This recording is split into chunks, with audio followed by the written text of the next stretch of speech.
Question number 12 आओ इसके ऊपर, ठीक है। अब देखो ये क्वेश्चन एग्जाम में पूछा गया था। यहां पे देखो वो क्या कहते हैं, well limited provides following details for the month of सितंबर, यहाँ पे सितंबर 20XX for computation of refund claim under rule 89(4) of CGST, ठीक है। Compute the eligible claim under the said rule assuming that other conditions are fulfilled. आपका वो eligible claim under the said rule, ठीक है, आपको रिफंड क्लेम कंप्यूट करना है और 89(4) में कंप्यूट करना है। इसलिए आपको रूल नंबर याद रखने पड़ेंगे, रूल नंबर याद रखने पड़ेंगे क्योंकि डायरेक्ट क्वेश्चन पूछा है। तो यहाँ जहां मैं कहूँगा ना वह याद करके जाना। तो ये रूटीन रूल 89(4) हमारी इंस्टीट्यूट एक्सपेक्ट करती है। Opening balance of ITC 5 lakhs, ITC availed during the period which includes the claim for refund made for 5 lakhs, eligible under 89(4)(a)(4)(b) 25 lakhs. Next, zero rated supply of goods made during the period without payment of tax under a bond or LUT, which include the supply of 1 crore for which refund is claimed under 89(4)(a)(4)(b). Supply of goods other than zero rated supply. Okay. अगर आप ध्यान से देखोगे तो यहाँ पे सिर्फ goods का सप्लाई दिया है। अगर आप गुड्स का सप्लाई दिया है मतलब हमें सर्विस में जाना नहीं है, यानी हमें टर्नओवर ऑफ ZRSS भी नहीं निकालना है और सर्विस का कोई भी एलिमेंट नहीं लेना है। बहुत ही सिंपल क्वेश्चन जो एग्जाम में May 19 में पूछा गया था। अब इस क्वेश्चन में आपको क्या करना है, आपको नेट ITC निकालना है। नेट ITC निकालने के लिए सबसे पहले हमारा फॉर्मूला में उन्होंने देखो जो इंस्टीट्यूट के सजेस्टेड में आंसर है मैंने वैसा लिया है। इंस्टीट्यूट आपसे फॉर्मूला लिखो एक्सपेक्ट करती है, फिर हर टर्म आपको डिफाइन करना पड़ता है। तो हाँ उन्होंने हर टर्म डिफाइन की है। What do mean by net ITC, what do mean by zero rated supply of goods, what do mean by adjusted total turnover. और 89(4) में FOB और value declare which ever is lower आपको लेना है। ये institute आपको राइटिंग में आपसे एक्सपेक्ट करती है। सो भाई ये सारे पॉइंट्स लिख के देखना पड़ेगा, इसलिए ये क्वेश्चन प्लीज लिख के देख लेना इस पॉइंट्स के साथ। ये एक्सपेक्ट डायरेक्ट आपके अमाउंट एक्सपेक्ट नहीं करती, मार्क्स नहीं आएंगे आपको पूरा एक्सप्लेनेशन रिफंड अमाउंट के साथ लिखना पड़ेगा। चलिए इसमें नेट ITC हमारा क्या लेंगे, ओपनिंग बैलेंस हम ITC में कंसिडर नहीं करेंगे। उस टैक्स पीरियड में हमने कितना ITC अवेल किया विदाउट ओपनिंग बैलेंस लेंगे, ठीक है। अब हमने 25 lakhs हमने ITC लिया है। अब इसमें इन्होंने प्रॉब्लम में नहीं लिखा है कि इसमें कैपिटल गुड्स का है या नहीं है, या ये ओनली इनपुट और इनपुट सर्विस का है, ऐसा कुछ भी नहीं दिया है। तो हम ये एजम्पशन जरूर लिखेंगे कि we assume that ITC avail during the tax period that is September 20XX is only for I&IS, यानी इनपुट और इनपुट सर्विस का होगा। तो 25 lakhs टोटल ITC अवेल किया, जिसमें से वो कहते हैं लेस 89(4)(a)(4)(b) में आपने अगर कोई रिफंड क्लेम किया है मैंने 5 lakhs का रिफंड क्लेम किया 89(4)(a)(4)(b) में, तो वो डिडक्ट कर दो। मतलब मेरा नेट ITC अगर आप कैलकुलेट करोगे तो मेरा नेट ITC 20 lakhs आएगा। नेट ITC 20 lakhs आएगा यहाँ पे। दूसरा वो क्या कहते हैं यहाँ पे देखो, नेट ITC 20 lakhs आएगा। सेकंड यहां हमें नेट ITC के बाद क्या निकालना है, zero rated supply of goods. Zero rated supply of goods में हमें क्या करना है, हमें लेना है यहाँ value of export goods invoice value या FOB वैल्यू या 1.5 टाइम्स। तो अगर आप प्रॉब्लम केयरफुली देखोगे तो उन्होंने सिर्फ एक ही वैल्यू दी है, हमें यहाँ पे FOB वैल्यू नहीं दी है, हमें डोमेस्टिक मार्केट की वैल्यू नहीं दी है। अब नहीं दी है तो फिर जो दिया है वो ले लो। 6 करोड़ ले लो, बाकी तो दिया ही नहीं उन्होंने। और 6 करोड़ में से 89(4)(a)(4)(b) जो है उसका रिफंड क्लेम करने वाला टर्नओवर जो है वो 1 करोड़ दिया है। आपका एक सवाल आ सकता है कि सर 89(4)(a)(4)(b) क्या है, वो मैं पढ़ाऊंगा आगे, पर उसमें से 1 CR आप डिडक्ट कर दो। अगर आप 1 CR डिडक्ट कर देते हो तो आपका वैल्यू आ जाएगा, मतलब 6 करोड़ माइनस 1 करोड़, तो आपका zero rated supply of goods का वैल्यू आ जाएगा 5 करोड़। नाउ फिर हमें निकालना पड़ता है zero rated supply of services. Given problem इतना इजी है कि इसमें सर्विस का कुछ भी नहीं दिया है, थैंक यू, सर्विस का कुछ भी नहीं दिया है। फिर हमें निकालना है adjusted total turnover only goods का। तो adjusted total turnover only goods का हमें क्या लेना है, हमें टर्नओवर इन स्टेट लेना है। What do you mean by turnover in state? All taxable supply. Okay, अगर आपने कोई टैक्सेबल सप्लाई किया होगा, डोमेस्टिक सप्लाई किया होगा, ओके, तो other than zero rated supply किया आपने 3 लाख, ओके, तो ये 3 करोड़, 3 करोड़ प्लस, ओके, आपकी कोई एग्जाम सप्लाई है क्या? नहीं है, प्लस कोई एक्सपोर्ट सप्लाई है क्या? As per definition of turnover in state export supply. अब ये एक्सपोर्ट सप्लाई अंडर बॉन्ड वाला आप लोगे, एक्सपोर्ट सप्लाई अंडर बॉन्ड वाला जब लोगे तो जितना आपने ऊपर न्यूमरेटर में लिया उतना ही आपको डिनोमिनेटर में लेना पड़ेगा। तो आपने 6, ओके, आपने 5 करोड़ लिया ऊपर -89,484 भी, ओके। तो अब ऐसे सिचुएशन में जहां तक देखा जाए तो आप, ओके, यहाँ पे मतलब 6 करोड़ -1 CR, -1 CR मतलब 89,484 का आपको डिडक्ट करना पड़ेगा। तो 89,484 का आपको डिडक्ट करना पड़ेगा, तो 6 लो, 6 -1 89,484 का डिडक्ट करना पड़ेगा। तो आपका 6 करोड़ प्लस 3 करोड़, ये आपका 8 करोड़ से यहाँ आ जाता है। तो ये आप फॉर्मूले में डाल दो, मैक्सिमम रिफंड मिल जाएगा।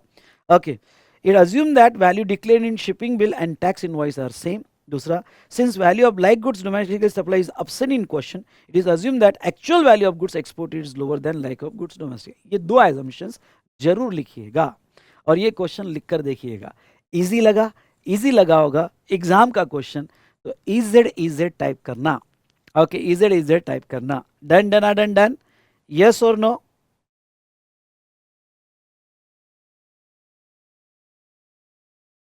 चलो आ जाइए क्वेश्चन में, क्वेश्चन नंबर 13।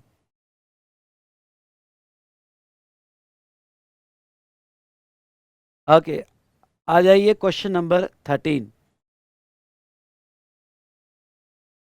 चलो ठीक है, आगे उसमें, ठीक है।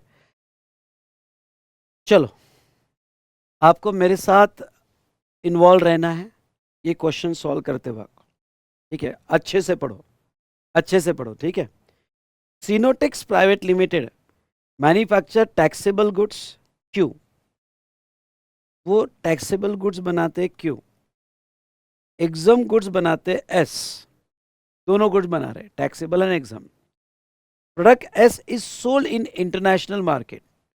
जो उनका प्रोडक्ट एस है एग्जाम, एग्जाम, वो इंटरनेशनल मार्केट में सेल करते हैं without payment of tax under letter of undertaking, LUT में सेल करते हैं, बॉन्ड या एलयूटी में सेल करते हैं। Company is registered under GST in the state of Maharashtra. The company provide following information in relation to various supplies made by it during a tax period. Product S उनका जो exempt है, product X जो exempt है, has been exported UK pound 12,000, जो export किया UK pound 12,000 में export किया। Product Q जो टैक्सेबल है, has been supplied to Betty enterprises within India, value 20 lakh है। ओके, तो वो एग्जाम प्रोडक्ट एक्सपोर्ट कर रहे हैं अंडर बॉन्ड और टैक्सेबल प्रोडक्ट इंडिया में सेल कर रहे हैं। नोट, अमाउंट अब amount are exclusive of taxes wherever applicable, ठीक है?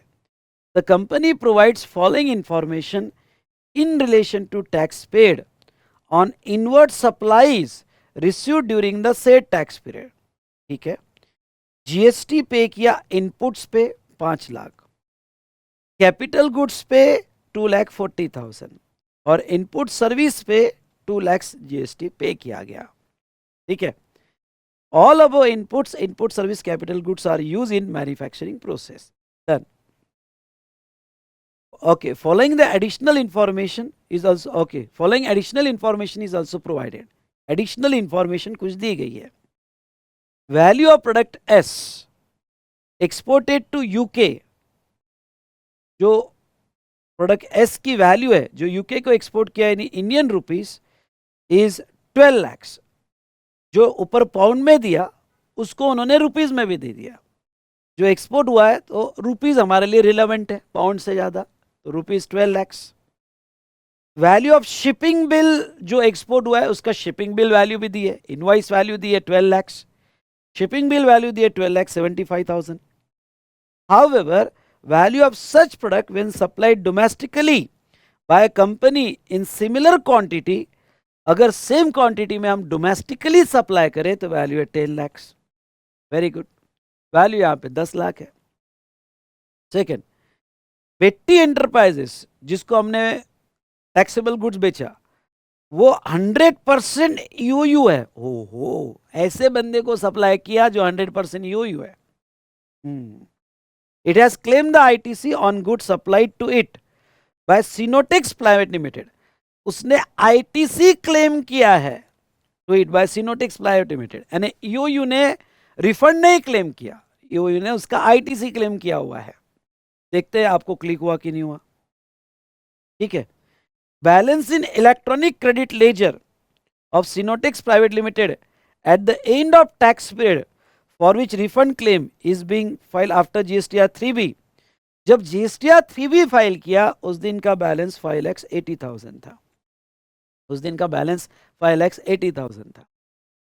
Balance in electronic credit ledger of the Sinotex at the time of filing refund application, जिस दिन रिफंड एप्लीकेशन बैलेंस 3 lakhs था। बहुत अच्छा प्रॉब्लम, एग्जाम में नहीं आया पर आरटीपी का प्रॉब्लम है, एग्जाम में आने के लिए तड़प रहा है। Very very important problem, exam में आने के लिए तड़प रहा है। ठीक है, compute the amount of refundable to Sinotex private limited for a tax period. आपको रिफंड निकालना है भाई, इसका कितना रिफंड बनता है। पहली बात तो इसका रिफंड किस में निकालोगे। ओके, क्या आपको दिख रहा है? मुझे तो इन्वर्टेड टैक्स स्ट्रक्चर तो नहीं दिख रहा है। उन्होंने सिर्फ इतना पूछा कि रिफंड निकाल के बताओ। भाई रिफंड किसका निकालूं? ओके, तो रिफंड निकालने के लिए 89(4)A अप्लाई करूं, 89(5) अप्लाई करूं, डीम एक्सपोर्ट अप्लाई करूं, कुछ तो बोलो क्या निकालूं। तो 89(5) तो नहीं लगेगा। हाँ, वो एक्सपोर्ट कर रहा है, एक्सपोर्ट कर रहा है, पर भाई साहब ओके मुझे बताना, आंसर आपने देना। वो एग्जाम गुड्स एक्सपोर्ट कर रहा है। ओहो, एग्जाम गुड्स एक्सपोर्ट कर रहा है। फिर एग्जाम गुड्स जब एक्सपोर्ट होते हैं तो रिफंड मिलते हैं क्या? सिर्फ यस और नो बोलना। एग्जाम गुड्स जब एक्सपोर्ट होते हैं तो रिफंड मिलते हैं क्या? आईटीसी के, आईटीसी के रिफंड मिलते हैं क्या? अनयूटिलाइज आईटीसी के, बोलो यस और नो। एग्जाम गुड्स एक्सपोर्ट कर रहा है तो आंसर इज यस। मैंने 1000 बार आपको पढ़ाया कि जब एग्जाम गुड्स एक्सपोर्ट होता है तो फिर वो एग्जाम नहीं रहता है, वो एग्जाम नहीं रहता है, वो जीरो रेट का कलर ले लेता है। तो जीरो रेट का कलर ले लेता है तो आपको आईटीसी भी मिलते हैं, और आईटीसी यूज नहीं हो पाया तो आप उसका रिफंड भी क्लेम कर सकते हो, आप उसका रिफंड भी क्लेम कर सकते हो। तो ऐसे सिचुएशन में यस बेटा आपको यहाँ पे रिफंड मिल जाएगा। तो ये सिचुएशन में रिफंड जरूर मिलेगा। ओके, यहाँ पे तो ये सिचुएशन में आपको जो है, अब वो एग्जाम नहीं बचा, वो ZRS हो गया, तो रिफंड मिलेगा। तो रिफंड निकाल के बताना है आपको। ओके, चलिए रिफंड के लिए क्या फॉर्मूला है, चलो एक बार फॉर्मूला लिखो, लिखो फॉर्मूला। ओके, बिना आंसर देके लिखो। अगर हमें ZRS का रिफंड निकालना है तो हमें यहाँ पे turnover of zero rated supply of goods, मतलब जो अंडर बॉन्ड है, plus zero rated supply of services, यहाँ सर्विसेज है नहीं, सिर्फ zero rated supply of goods है, divided by total adjusted turnover. Okay, total into net ITC. तो चलिए सबसे पहले हम नेट आईटीसी की बात करेंगे। तो नेट आईटीसी में, ओके, नेट आईटीसी में जहां तक देखा जाए तो 5 lakhs इनपुट का है क्योंकि हम ZRS का निकाल रहे हैं, और 2 lakhs यहाँ पे इनपुट सर्विस का है, यानी आपका नेट आईटीसी। चलो बाजू में लिखो रफ में।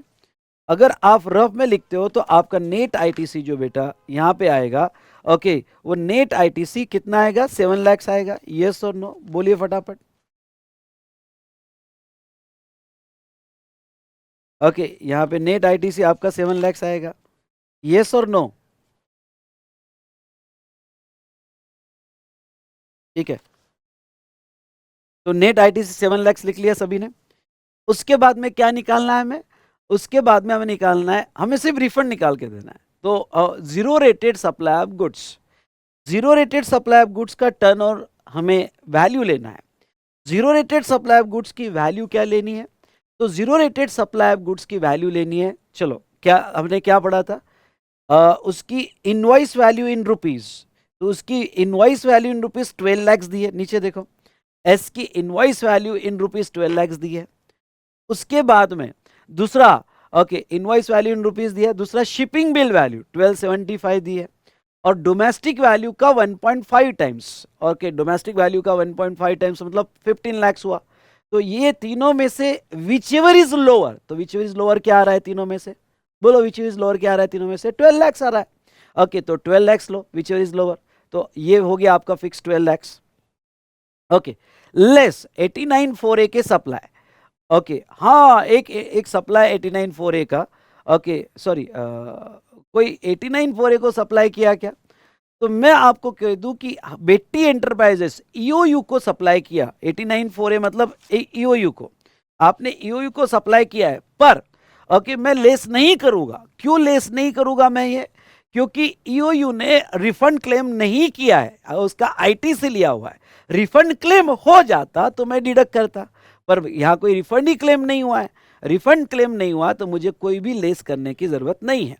ये पॉइंट समझा क्या? ये बहुत इंपॉर्टेंट है, समझा होगा तो ईओयू टाइप करो। उसने आईटीसी क्लेम किया है, आईटीसी क्लेम किया है, तो मैं 89,4A के कोई भी डिडक्शन नहीं करूंगा, और मेरे डिडक्शन भी नहीं करूंगा, और वो एक्सपोर्ट में इंक्लूडेड भी नहीं है।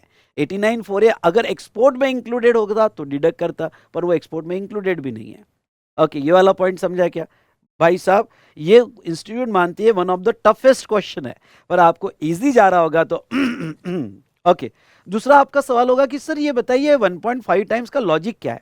1.5 टाइम्स क्यों गवर्नमेंट ने रिस्ट्रिक्शन डाला है? क्योंकि गवर्नमेंट ने इसलिए रिस्ट्रिक्शन डाला है कि लोग कभी कभी एक्सपोर्ट वैल्यू इन्फ्लेट कर देते हैं रिफंड मिलाने के लिए, क्योंकि वो अपने ही कोई रिलेटेड को देंगे, अपने ही एसोसिएटेड को भेजेंगे, और एक्सपोर्ट वैल्यू इन्फ्लेट कर देते हैं। तो ये एक्सपोर्ट वैल्यू ज्यादा इन्फ्लेट ना हो, just to claim the refund. जैसे अदानी ने ओके शेयर ट्रेडिंग कैसे की थी, यहां से पैसा दिया भेजा फिर इन्फ्लेट कर दिया, वैसे लोग रिफंड के लिए एक्सपोर्ट वैल्यू इन्फ्लेट कर देते हैं। इसलिए गवर्नमेंट ने कैपिंग दी है, और गवर्नमेंट ने कैपिंग दी है कि ठीक है आप एक्सपोर्ट वैल्यू दिखा रहे हो, पर डोमेस्टिक वैल्यू से 1.5 टाइम से ज्यादा मत दिखाओ, इन्फ्लेट मत। 1.5 टाइम अच्छा खासा लिमिट दिया हमने, और उसमें भी कहा which ever is lower. Which ever is lower मतलब गवर्नमेंट जो है ओके आपकी इनवॉइस वैल्यू या आपकी शिपिंग बिल वैल्यू या 1.5 टाइम्स, इसमें भी लोअर लेगी, यानी आपका उसमें ज्यादा इन्फ्लेट नहीं करोगे। तो चलिए, तो 12 लाख ही आ गया। अब हमें रिफंड निकालने के लिए तीसरा क्या चाहिए? Adjusted total turnover. तो एडजस्टेड टोटल टर्नओवर, अच्छा एडजस्टेड टोटल टर्नओवर मतलब क्या? गुड्स का लेंगे, क्योंकि इसमें सर्विस है नहीं। गुड्स का मतलब टर्नओवर इन स्टेट लेंगे। टर्नओवर इन स्टेट मतलब all taxable supply. All taxable supply मतलब मेरा बेट्टी एंटरप्राइजेस को कितना सप्लाई था? ओके 20 लैक्स। कोई एग्जम्प्ट सप्लाई है क्या? यहाँ एग्जम्प्ट है ही नहीं, क्योंकि एग्जम्प्ट वाले ने जीरो रेट का कलर ले लिया है।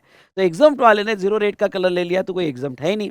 तो ऐसे सिचुएशन में यहाँ पे ओके कोई एग्जाम सप्लाई नहीं है। ओके, तो यहाँ एक्सपोर्ट है, पर एक्सपोर्ट सप्लाई लेते वक्त जितना आपने न्यूमरेटर में लिया उतना ही डिनोमिनेटर में लेना। ओके, तो न्यूमरेटर में आपने एक्सपोर्ट का कितना लिया, कितना विच इज लोअर कितना है आपका? 12 लाख। तो आपको एडजस्टेड टोटल टर्नओवर में 20 + 12 ही ऐड करना पड़ेगा। 20 + 12 ही ऐड करना पड़ेगा, क्योंकि जितना ऊपर लिया उतना ही नीचे लोगे आप। ओके, तो 20 + 12 ऐड करना पड़ेगा, यानी कितना हो गया आपका? ओके, तो वो आपका एडजस्टेड टोटल टर्नओवर यहाँ पे 32 लाख आएगा। 32 लाख, बाकी तो कोई सप्लाई है ही नहीं। चलो, तो आपका रिफंड कितना आया? लो कैलकुलेट करो, बिना देखे कैलकुलेट करो। आपका रिफंड कितना आया? तो आपका रिफंड आता है 2,62,500। अब चलो, आपका फॉर्मूला से रिफंड आया 2,62,500। ये फॉर्मूला से रिफंड आएगा। ओके, आएगा।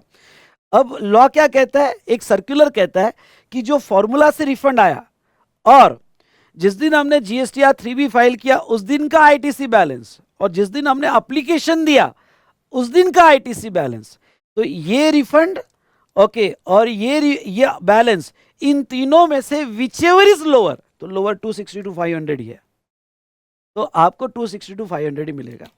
ये इंस्टीट्यूट समझती है, ये बेटा मिडास टच, इसमें सारे पॉइंट्स कवर हो गए।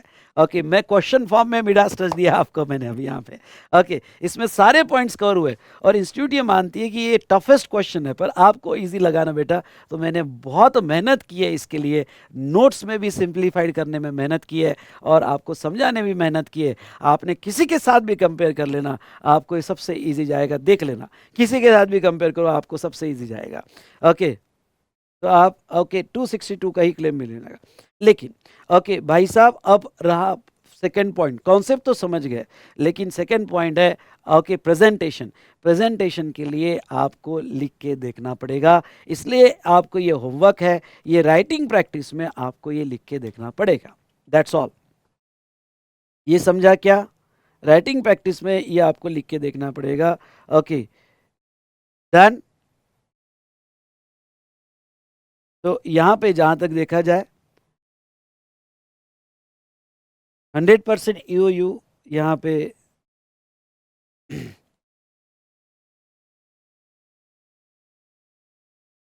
इफ इन क्वेश्चन एक ऑथर नोट दिया, value of such product when supplied domestically by the company similar quantity is 5 lakh, मतलब वो तो मैंने एक्स्ट्रा दिया है कि अगर आपके क्वेश्चन में डोमेस्टिक वैल्यू 5 लाख होती इंस्टेड ऑफ 10 लाख, तो फिर आपका विच एवर इज लोअर 750 हो जाता।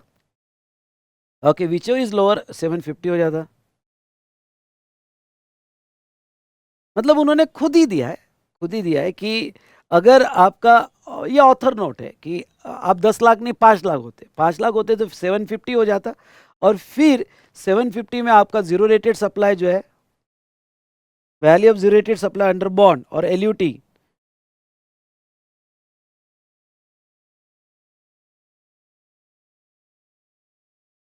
तो विच एवर इज लोअर यानी वो 750 होता और आपका एडजस्टेड टोटल टर्नओवर भी बदल जाता, क्योंकि ऊपर जितना आपने न्यूमरेटर में लिया उतना ही डिनोमिनेटर में होगा, तो आपका एडजस्टेड टोटल टर्नओवर 2750 होता और अकॉर्डिंगली आप अपना आंसर निकालते हैं रिफंड का।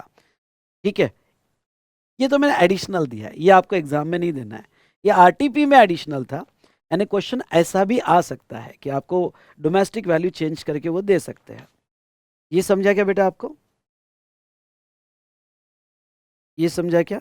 ठीक है, चलो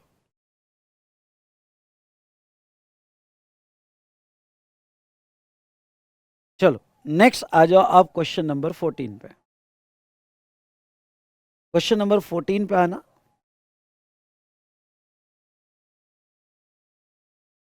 ठीक है,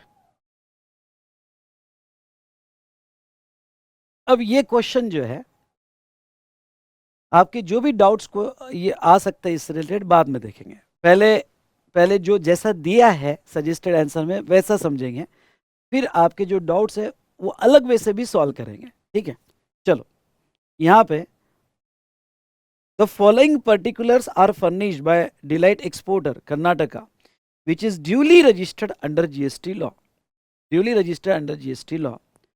The entity has also filed a bond or LUT in order to export goods. Bond or LUT है in order to export goods without payment of any taxes. You are required to calculate refund amount in respect of ITC on inputs or input services relating to export goods. जो bond में export हुआ उसके related IT से आपको निकालना है 89(4) में।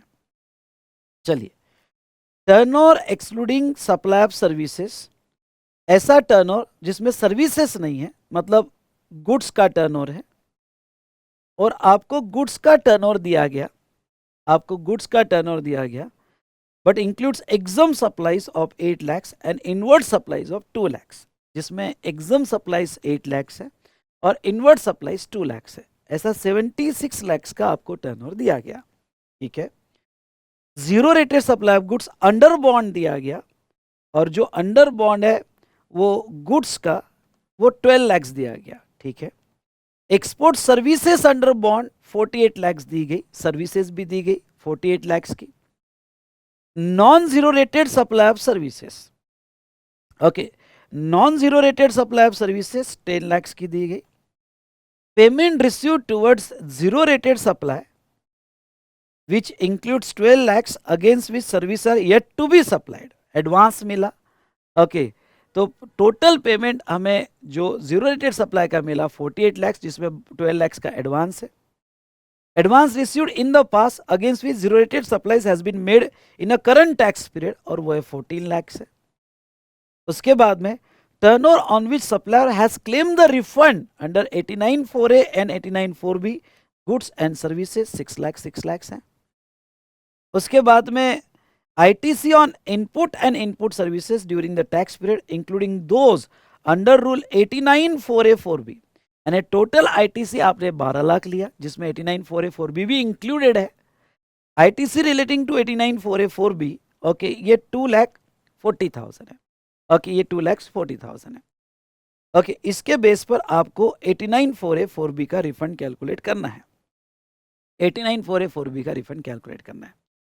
अब ये प्रॉब्लम में अगर आप ध्यान से देखो तो ये प्रॉब्लम में यहां तक है, ये समझ में नहीं आ रहा है कि जो टर्नओवर दिया है, ये जो टर्नओवर है यहाँ पे, whether this turnover includes zero rated supply, जो टोटल आपको 76 लाख का टर्नओवर दिया है, क्या इसमें जीरो रेटेड सप्लाई इंक्लूड है या जीरो रेटेड सप्लाई एक्सक्लूड है?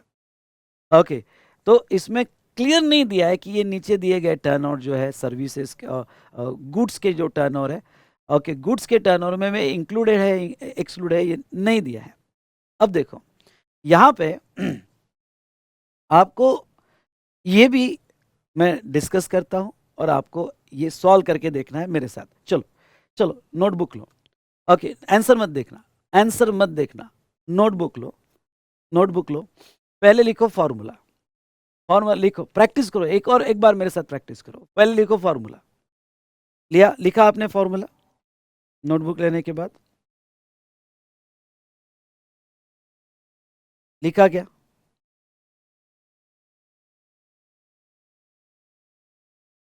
ठीक है,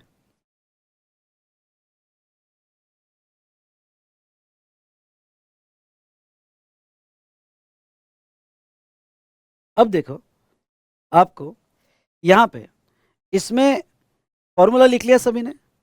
चलिए, अब आपको क्या करना है, अब इसमें टाइटल देना है कैलकुलेशन ऑफ रिफंड, टेबल बनाना है आपको मेरे साथ, और उसमें आपको लिखना है calculation of refund of unutilise ITC, unutilise ITC under rule 89(4), under rule 89(4), done. ठीक है, अब मैं आपको दो मेथड से दो ऑप्शन से लूंगा, यहां आप मेरे साथ सॉल्व करोगे। पर्टिकुलर्स ऑप्शन 1 में सॉल्व करोगे और ऑप्शन 2 में सॉल्व यहां करोगे, और ऑप्शन 1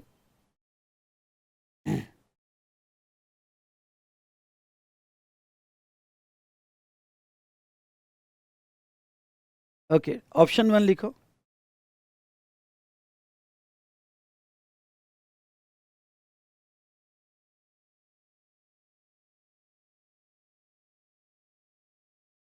यहां पे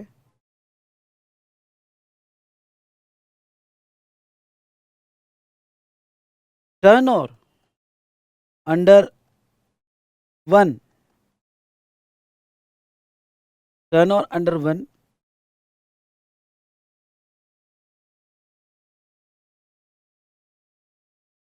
एक मिनट, टर्न ओवर अंडर 1 मतलब ये वाला जो है, turn over under 1 includes all supply,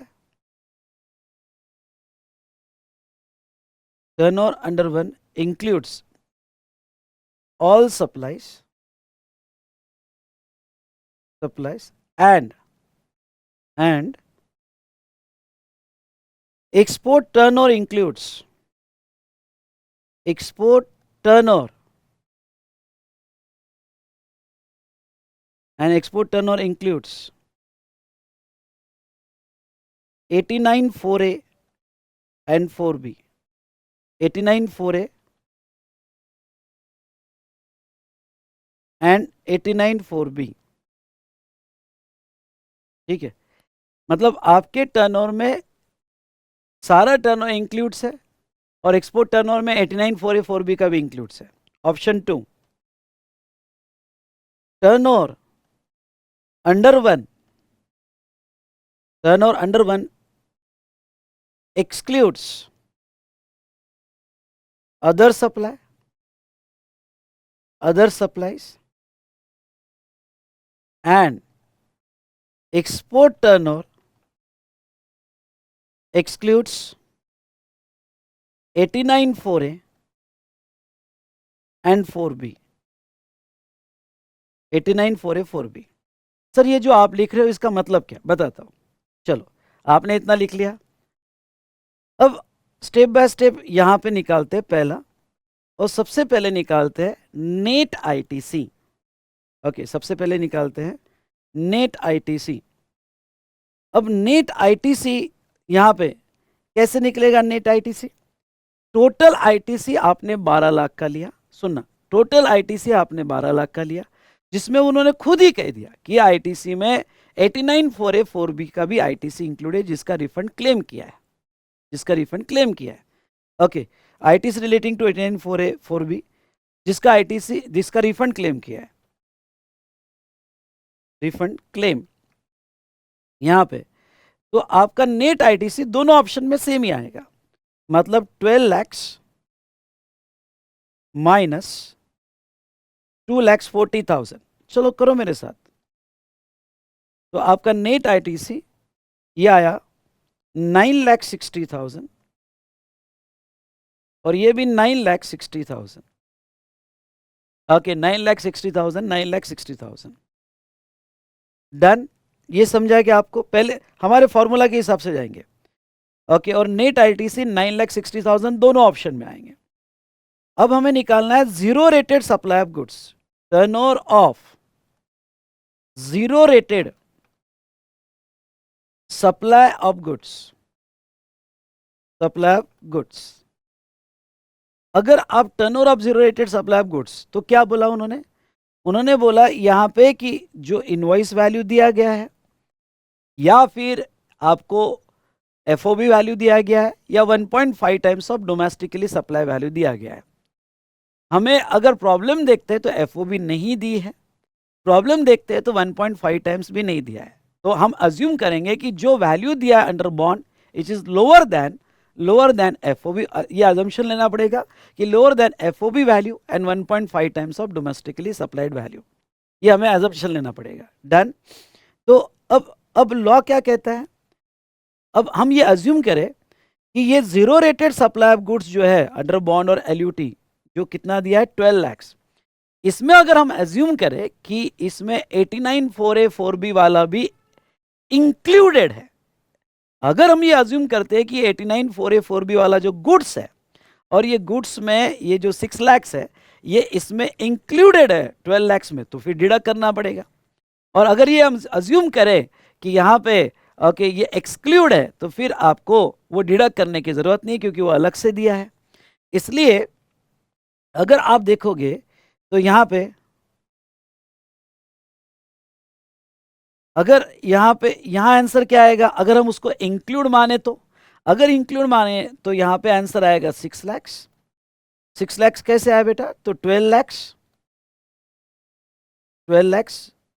minus, okay 12 lakhs minus 6 lakhs, ये माइनस 6 lakhs क्या किया? तो आपका जो ओके वैल्यू ऑफ एक्सपोर्ट रहेगा, वैल्यू ऑफ एक्सपोर्ट गुड्स रहेगा, वैल्यू ऑफ एक्सपोर्ट, सॉरी यहाँ पे value of export goods minus rule 89,4A and 4B, 89,4A,4B। अगर हम उसको इंक्लूड समझे, और इस प्रॉब्लम में अगर हम उसको इंक्लूड नहीं समझते, उसको एक्सक्लूड समझते हैं, तो फिर ठीक है, फिर तो हमें 89,4A,4B लेना ही नहीं है, फिर आपका यहाँ पे हो जाएगा 12 lakhs, अगर हम उसको एक्सक्लूड समझे। ये वाला पॉइंट समझा क्या प्लीज बताओ, ये वाला पॉइंट समझा क्या प्लीज बताओ। जितने भी स्टूडेंट कनेक्टेड समझा होगा तो फटाफट 2 टाइप करो, फटाफट 2 टाइप करो। तीसरा, तीसरा हमें क्या लेना है, तीसरा हमें ओके यहाँ पे zero rated supply of services लेना है, ZRSS लेना है। ZRSS क्या बोला जाता है, ZRSS वो कहते हैं, यहाँ पे ध्यान से सुनिएगा, आपने जो सर्विस अंडर बॉन्ड एक्सपोर्ट की यानी 48 lakh, sorry export of service under bond. अब यहाँ डेटा क्या दिया देखो, वो क्या, अब यहाँ आपकी मिस्टेक क्या हो सकती है वो भी देखो। वो कहते हैं आपकी एक्सपोर्ट ऑफ सर्विसेज हुई, सर्विसेज अंडर बॉन्ड 48 लाख। आपको ZRSS लेते वक्त, सुनना ध्यान से, आपको ZRS लेते वक्त आपने इस मंथ में एक्चुअल कितना इनवॉइस बेसिस पे एक्सपोर्ट किया वो नहीं लेना है, आपको पेमेंट कितना मिला वो लेना है। सुनिए ध्यान से, आपको पेमेंट कितना मिला वो लेना है। तो ऐसे सिचुएशन में स्टूडेंट क्या करेंगे, स्टूडेंट यहां गलती कर देंगे, export of service under bond 48 lakh ले लिया, नहीं, आपको payment received towards zero rated supply वो लेना है, which includes 12 lakh again which service are yet to be supplied. तो आपको ये जो है ये वाला, अब चलो ठीक है ये वाला अमाउंट और ये वाला अमाउंट मैच हो गया 48, पर कभी ऐसा हो सकता है कि ये 60 दिया हो और ये 48 दिया हो, तो आपको 60 नहीं लेना है, आपको 48 लेना है। ये वाला समझा होगा तो यहाँ पे ओके सर्विस का S टाइप करो, ओके ये वाला समझा। तो आपको इस पे फोकस करना है, पेमेंट रिसीव्ड। तो आपको payment received 48 lakh, okay, minus आपको जो एडवांस मिला service has to be provided 12 lakh, plus जो पुराना एडवांस मिला पर सर्विस अभी प्रोवाइड की 14 लाख, ओके 14 लाख है, 48 लाख माइनस 12 लाख प्लस 14 लाख, ये आपको लेना है। ये समझा है नहीं समझा, वेरी गुड, ये समझ में आ गया आपके। तो आपको ये यहाँ पे इस तरह से एडजस्टमेंट करनी है। तो ऐसे सिचुएशन में हाँ, अब सेकंड आपने 89,4A,4B में यहाँ पे अगर आप देखते हो, अब ZRSS का फॉर्मूला निकालो, जाओ ZRSS का फॉर्मूला निकालो, बुक ओपन द बुक। जब आप ZRSS का फॉर्मूला लेते हो तो ZRSS में उन्होंने कहीं नहीं लिखा है कि 89,4A,4B की सर्विस एक्सक्लूड करो, हाँ ओके, क्योंकि 89,4A,4B में सर्विसेज का रिफंड नहीं मिलता है, ओके मैं आगे बता दूंगा। पर देखो अगर आप turnover of zero rated supply of goods देखते हो तो turnover of zero rated supply of goods में क्लियर बोला है एक्सक्लूड्स 89,4A,4B, पर आप ZRSS का देखते हो फॉर्मूला तो ZRSS में कहीं नहीं बोला है कि 89,4A,4B का एक्सक्लूड करो। इसलिए जो सर्विस 89,4A,4B का दिया है वो हमें एक्सक्लूड नहीं करना है, वो डिडक्ट नहीं करना है। क्यों, क्योंकि वो दिया ही नहीं है हमको कहीं कि डिडक्ट करो। क्यों नहीं दिया है इसका लॉजिक में 89,4A,4B में पढ़ा होगा, पर ये वाला पॉइंट समझा होगा, ओके। तो यहाँ पे 4 टाइप करो, ओके, तो 89,4A,4B हमें ओके ZRSS से एक्सक्लूड नहीं करना है, तो हमें ओके यहाँ पे क्या लेना है, तो भाई साहब हमें लेना है 48 लाख, हमें लेना है 48 lakh plus okay 48 lakh minus 12 lakh, minus 12 lakh plus 14 lakh, okay 48 lakh minus 12 lakh plus 14 lakh, okay तो आपका वो जो आएगा वो 50 लाख आएगा, और दोनों केस में 50 लाख आएगा, ये भी और ये भी, क्योंकि सर्विस में हमें वो इंक्लूड है एक्सक्लूड है वो देखना ही नहीं है 89,4A,4B, इसलिए दोनों केस में आपका 50 लाख आएगा। I hope you understood. उसके बाद में 4th नंबर पे आप लिख रहे होगे तो आपको निकालना है adjusted total turnover, adjusted total turnover. हाँ, ये जो एडजस्टेड टोटल टर्नओवर है, अब आपको स्टेप बाय स्टेप चलना है। आपको अगर मैं मेरा टर्नओवर इंक्लूड्स मानूं जिसमें जीरो रेट भी इंक्लूडेड है, ओके जीरो रेट इंक्लूडेड है, 89,4A,4B इंक्लूडेड है, अगर वो इंक्लूडेड मानूं तो क्या और वो एक्सक्लूडेड मानूं तो क्या, यहाँ पे ये दोनों कॉन्सेप्ट समझना। अगर मैं वो इंक्लूडेड मानूं तो अब मुझे क्या करना है, मुझे ओके जो पहले टर्न ओवर इन स्टेट लेना, पहले गुड्स का खत्म करना फिर सर्विस का लेंगे। हाँ, पहले गुड्स का खत्म करना। मुझे क्या करना है, तो मुझे यहां पे पहले गुड्स का लेना है, तो पहले टर्न ओवर इन स्टेट, पहले एग्जाम वगैरह सब इंक्लूड कर लूंगा, बाद में एग्जाम रिड्यूस करूंगा।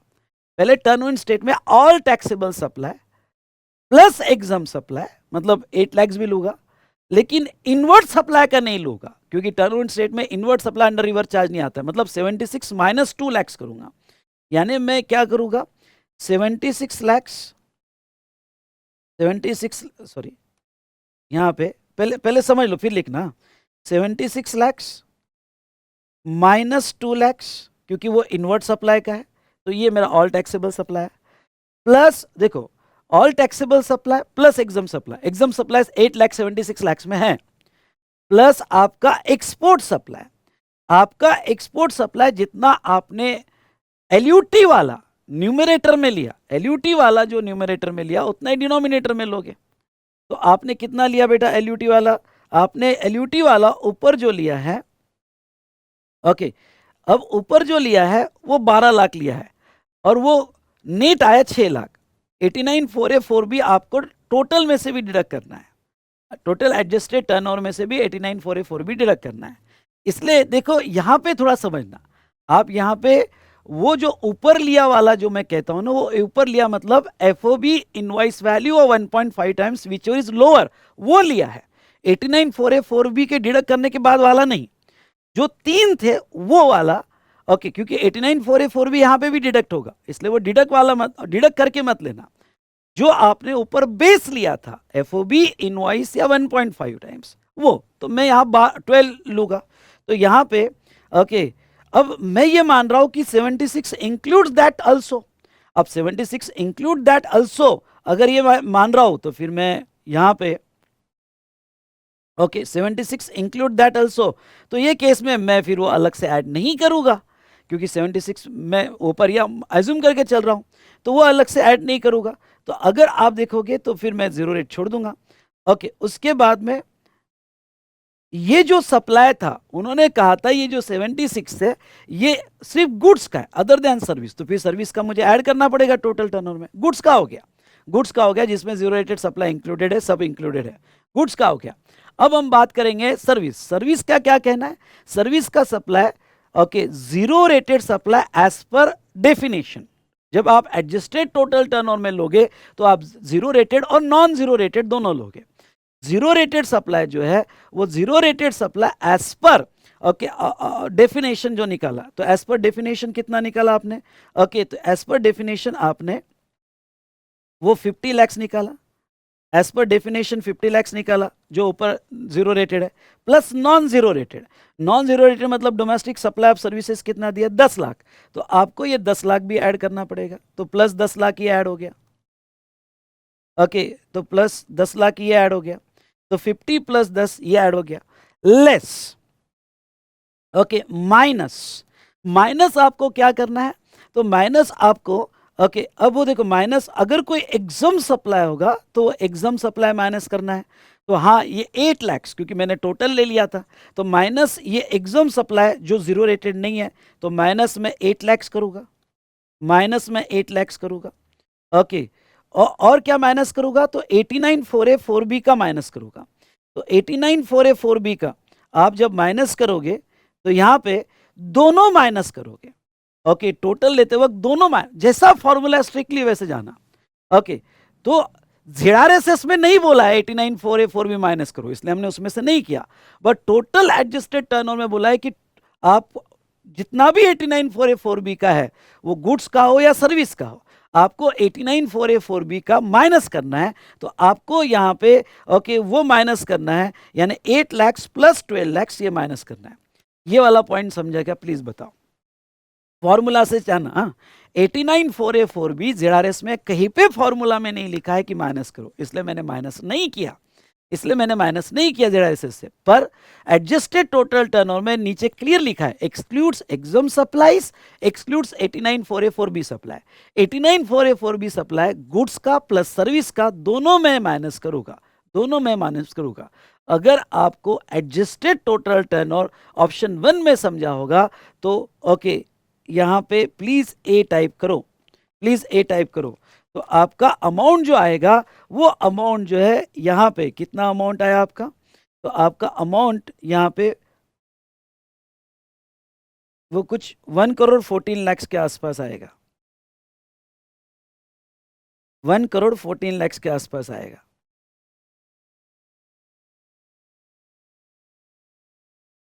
ओके प्लीज प्लीज, समझा होगा तो ए टाइप करो, जहां पे भी आपको समझा होगा। ठीक है, डन। और ये प्रॉब्लम आज फिर से सॉल्व करके देखना, ये प्रॉब्लम आज फिर से सॉल्व करके देखना प्लीज, मेरी रिक्वेस्ट है आपसे। तो चलिए, क्या बात है, कुछ ही बच्चे बोल रहे, बाकी क्या आंसर नहीं देना चाहते क्या? गलत है यार ये, जब मैं आपको एक एक स्टेप पे इतना समझा रहा हूँ तो आपने आंसर देना चाहिए। चलो आपकी मर्जी, छोड़ो। ओके, नाउ नेक्स्ट यहाँ पे अगर हम बात करें तो ये एजम्पशन पे चलते हैं कि turnover does not include zero rated वगैरह। अगर नॉन जीरो रेटेड वाला थोड़ी डिडक्ट होता है बेटा, वो तो ऐड होता है एडजस्टेड टोटल टर्नओवर में। Okay, adjusted total turnover includes zero, okay, zero rated and non zero rated. पढ़ो पढ़ो, adjusted total turnover include service का zero rated and non zero rated दोनों ऐड होता है ना। टोटल जब निकाल रहे तो डोमेस्टिक भी ऐड होगा ना बेटा, कैसा कर रहा है, वो फॉर्मूला पढ़, वो फॉर्मूला पढ़ यहां पे। ठीक है, उसके बाद में यहां ये तो अगर आप ये अज्यूम करते हो, ये अज्यूम करते हो कि आपने जो है यहाँ पे ये जो आपका टर्नओवर उसमें जीरो रेटेड वगैरह नहीं है, तो फिर जो है आपका यहाँ पे जो टर्नओवर लिया जाएगा, हाँ यहाँ पे फिर ऑप्शन 2 में बदल जाएगा। 76 लाख माइनस इनवर्ट सप्लाई का 2 लाख, इनवर्ट सप्लाई का 2 लाख, ओके 2 लाख प्लस, हाँ अब यहां देखो, प्लस अगर आप ये अज्यूम करते हो कि आपने यहां पे जीरो रेटेड अलग से किया है, तो अगर आपने जीरो रेटेड अलग से किया है तो वो आपको ऐड करना पड़ेगा, मतलब वो 12 लाख आपको ऐड करना पड़ेगा आपके टोटल टर्नओवर में। ओके, यानी आपका टर्नओवर इन स्टेट क्या होगा, तो turnover in state all taxable supply plus exempt supply minus inward supply plus okay export supply. Okay, अगर हम अज्यूम करते हैं कि एक्सपोर्ट अलग है तो प्लस एक्सपोर्ट सप्लाई भी ऐड होगा प्लस इंटरस्टेट सप्लाई भी। तो ये तो गुड्स का हुआ, प्लस अब सर्विस का, सर्विस का वो कहते हैं नॉन जीरो रेटेड और जीरो रेटेड ऐड करो। तो नॉन जीरो रेटेड कितना है हमारा, तो नॉन जीरो रेटेड सर्विस का as per above formula 50 lakh plus zero rated कितना है तो 10 लाख, ये ऐड करो। सर्विस का तो उतना ही ऐड होगा। ओके, और नेक्स्ट यहां पे वो कहते हैं कि माइनस माइनस अगर आपने एग्जम्प्ट इंक्लूड कर लिया होगा टर्नओवर इन स्टेट में जो 76 लाख में इंक्लूड है, तो एग्जाम सप्लाई, अगर वो एग्जाम सप्लाई जीरो रेटेड नहीं होगा, वो एग्जाम सप्लाई जीरो रेटेड नहीं होगा तो वो 8 लाख आपको डिडक्ट करना पड़ेगा, प्लस वो 8 लाख आपको डिडक्ट करना पड़ेगा। ओके, प्लस 89,4A,4B के सप्लाई, 89,4A,4B के सप्लाई डिडक्ट करने पड़ेंगे। तो ये जो आप लिख देना ये एग्जम्प्ट का है और ये 89 रूल 89,4A,4B का है, 4B का है। सेम इधर भी ये एग्जम्प्ट का है और ये 89,4A,4B का है, 4B का है। ये नॉन जीरो रेटेड है, लिखना होगा तो नॉन ZRS है, ये आपको सर्विस का ऐड करना पड़ता है। ठीक है, तो ये नॉन ZRS, ये भी यहाँ पे नॉन ZRS है जो सर्विस का ऐड करना पड़ता है। और ये 76 लाख, ये 2 लाख इनवर्ड का है, ये 2 लाख इनवर्ड का है और ये 12 लाख अगर हम अज्यूम करते हैं कि आपका जीरो रेटेड एक्सपेक्ट है तो ये जो है ये ZRS है, ये ZRS है। अगर अज्यूम करते हैं इंक्लूड है तो फिर आपको अलग से ऐड करने की ज़रूरत नहीं, इंक्लूड नहीं है तो आपको अलग से ऐड करना पड़ेगा। तो ये कितना आएगा बेटा, तो ये आपका आएगा 76 -2 +12 +50 +10 -8 -12, तो ये 126 आपका आएगा। ये आपका 1,26 लाख आएगा। ये 1,26 लाख आएगा।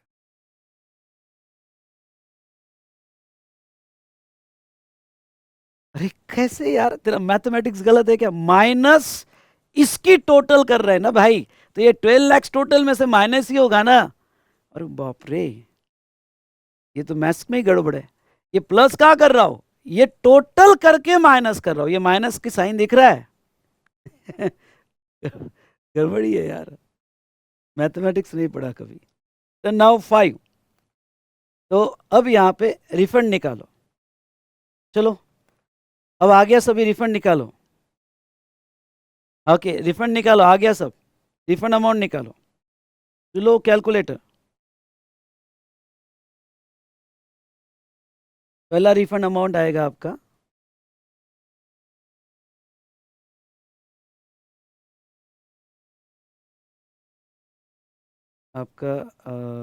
Yes 6 lakhs। Okay 6 lakhs plus 50 lakhs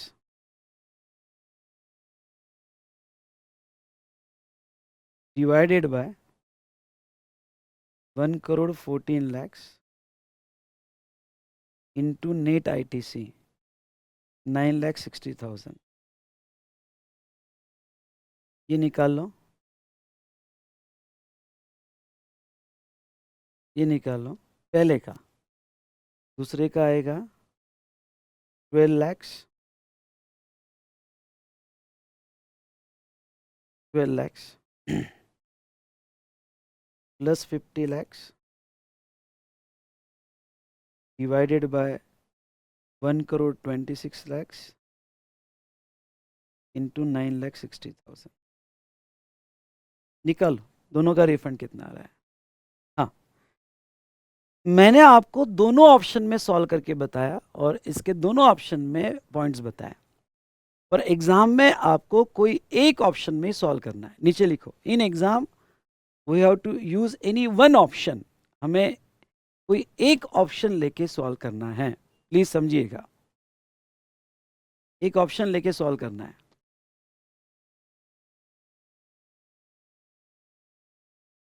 जो भी आएगा अमाउंट वो लिख लो, पर एग्जाम में कोई एक ऑप्शन लेके सॉल्व करना है आपको।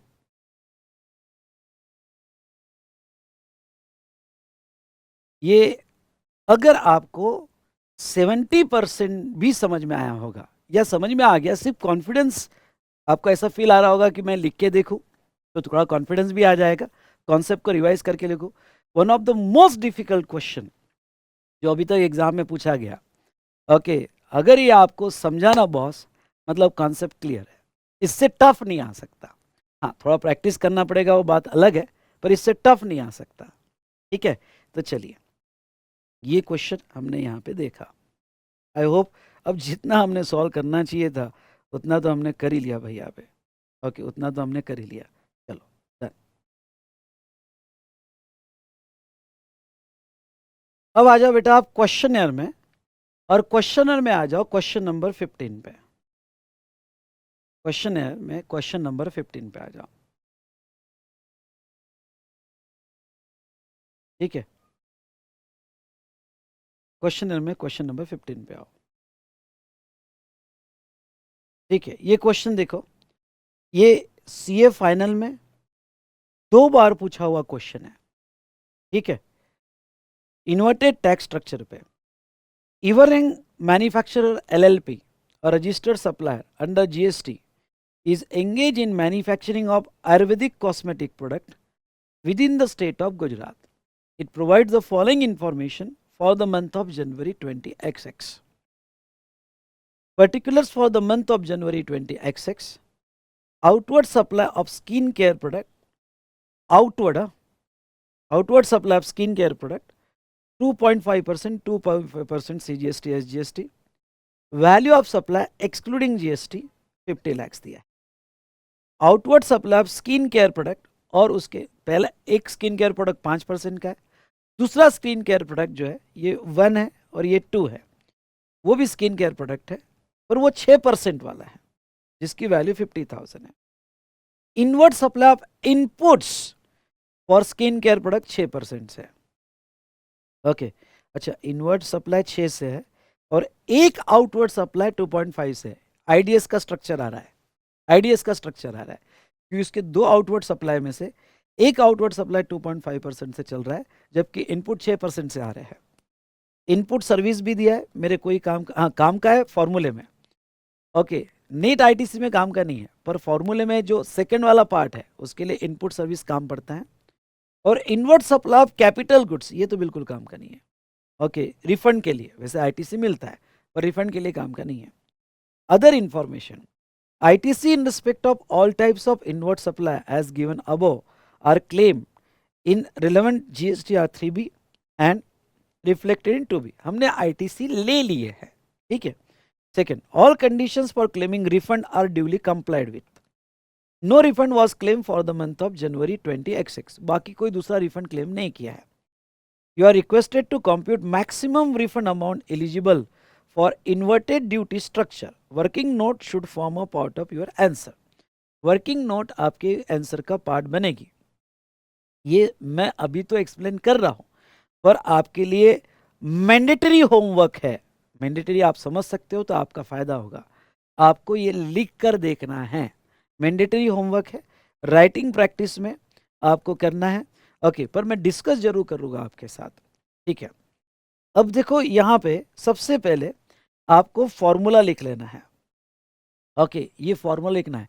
हाँ फिर से मैं लॉजिक नेक्स्ट सेशन में एक्सप्लेन करूंगा, आपको मिडास टच दूंगा, वो बात अलग है। पहले आप इसके ऊपर प्रैक्टिस करो। ओके तो यहाँ पे आपको पहले फॉर्मूला लिख लेना है। फॉर्मूला लिखने के बाद अब एक एक कैलकुलेशन करोगे। लो कैलकुलेटर लो, कैलकुलेटर में सबसे पहले निकालो नेट आईटीसी। नेट आईटीसी आपके एक ही इनपुट खरीदा हुआ है और वो 6% है। अब जब आप रिफंड निकालते हो तो आप टोटल करके भी निकाल सकते हो और फिर जब आखिरी रिफंड निकलेगा तो उसको आधा आधा कर देना, उसको आधा आधा कर देना क्योंकि दोनों के लिए दो दो बार रिफंड निकालो, CGST SGST कैलकुलेशन बढ़ जाते हैं। इसलिए अच्छी टेक्निक क्या है आपकी, तो आप रिफंड जब निकालोगे ना तो आप दोनों मिलके भी कर सकते हो या फिर आप जो है यानी फुल रेट पे निकाल लो, आखिरी में उसको डिवाइड कर देना फुल रेट पे। तो 12% है ना, फुल रेट कितना है 6 + 6 12 और 35 लाख का इनपुट है तो 35 इंटू 12%। ओके 4,20,000 आपका ITC आता है माइनस 89,4A4B। 89,4A4B प्रॉब्लम में नहीं दिया है तो मेरा नेट ITC अगर आप देखोगे तो मेरा ITC अवेल्ड ऑन इनपुट्स यानी नेट ITC मेरा 420 आ गया। ये मेरा नेट ITC आ गया। कैलकुलेट लिया है ना आपने, हाँ नेट ITC आ गया। अब चलो नेट ITC निकल गया। अब मुझे और क्या निकालना है, turnover of inverted rated supply of goods और सर्विसेज। तो इन्वर्टेड रेटेड का टर्नओवर मेरा क्या रहेगा, जो इस रेट से इनपुट के रेट से कम है, और इनपुट से रेट से कम है मतलब 50 लाख, तो मेरा टर्नओवर ऑफ इन्वर्टेड, ओके तो turnover of inverted rated supply of goods ये निकल गया और वो 50 लाख ही रहेगा।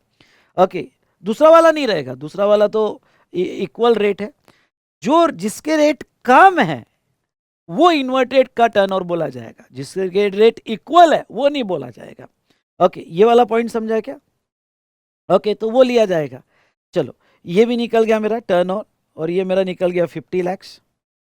उसके बाद में मेरा एडजस्टेड टोटल टर्नओवर, हाँ अब मेरा टोटल टर्नओवर कितना, तो मेरा टोटल टर्नओवर 50,50,000 तो मेरा टोटल टर्नओवर यहाँ पे वो भी निकल जाएगा और मेरा एडजस्टेड टोटल टर्नओवर 50,50,000 लिया जाएगा। चलो ये भी निकल गया एडजस्टेड टोटल टर्नओवर यहाँ पे। अब मुझे ये इसमें से अब फॉर्मूला में एडजस्टेड टोटल टर्नओवर निकल गया। अब मुझे निकालना है minus tax payable on such inverted rated supply of goods और सर्विस। जो आपका इन्वर्टेड रेटेड था उस पर टैक्स कितना, यानी 50 लाख पे टैक्स कितना, 50 लाख पे टैक्स कितना इंटू 5% यानी 2,50,000। तो आपका यहाँ पे tax payable on inverted rated supply of goods देखो वो आएगा 2,50,000। ये भी आपका निकल गया, ये भी आपका निकल गया 2,50,000। ठीक है, उसके बाद में इनटू नेट आईटीसी, वो तो निकला हुआ है, डिवाइडेड बाय जो आपका माइनस होगा, पूरा टैक्स माइनस नहीं होगा, जो ये रेशियो में आएगा, ये रेशियो में आएगा मतलब net ITC divided by input और इनपुट सर्विस, वो रेशियो में ही माइनस होगा। तो इनपुट और इनपुट सर्विस का मिला के, तो इनपुट और इनपुट सर्विस का भी लेना पड़ेगा आपको, 5 लाख का 5%, तो आपका यहाँ पे आईटीसी ऑन इनपुट सर्विस, तो वो 25,000, वो 25,000। चलो ओके, अब आप डाल दो फॉर्मूला में, कोशिश करो डालो, चलो फॉर्मूला में आप डालो, रफली रफ में लिखो, ये अमाउंट हमने सब निकाल लिए। अब आप देखो मत, आप डालो तो समझ में आएगा। चलो हम लिखो, turn over of inverted rated supply, practice करो मेरे साथ। Turn over of inverted rated supply of goods कितना निकला? Turn over of inverted rated supply of goods 50 lakhs divided by 50 lakhs 50,000 divided by 50 lakhs 50,000 into net ITC. हमारा net ITC निकला 420, लिखो वहां पे 420 minus tax on inverted rated supply, तो वो कितना निकला? 250 इंटू 420 डिवाइडेड बाय 445 कैसे आया? 420 इनपुट का और इनपुट सर्विस का 25, तो डिवाइडेड बाय 425 आया क्या आपका? तो आपका अमाउंट इतना मैच होना चाहिए, आपका रिफंड अमाउंट 179,887 आना चाहिए, 179,887 टोटल आना चाहिए। अगर आप डिवाइड करो 50-50% तो CGST और SGST का आएगा। Easy easy easy, EZ, yes और नो? अरे बोलो, इजी है क्या? अरे बोलो, इजी हुआ इजी। ठीक है, वेरी गुड। चलो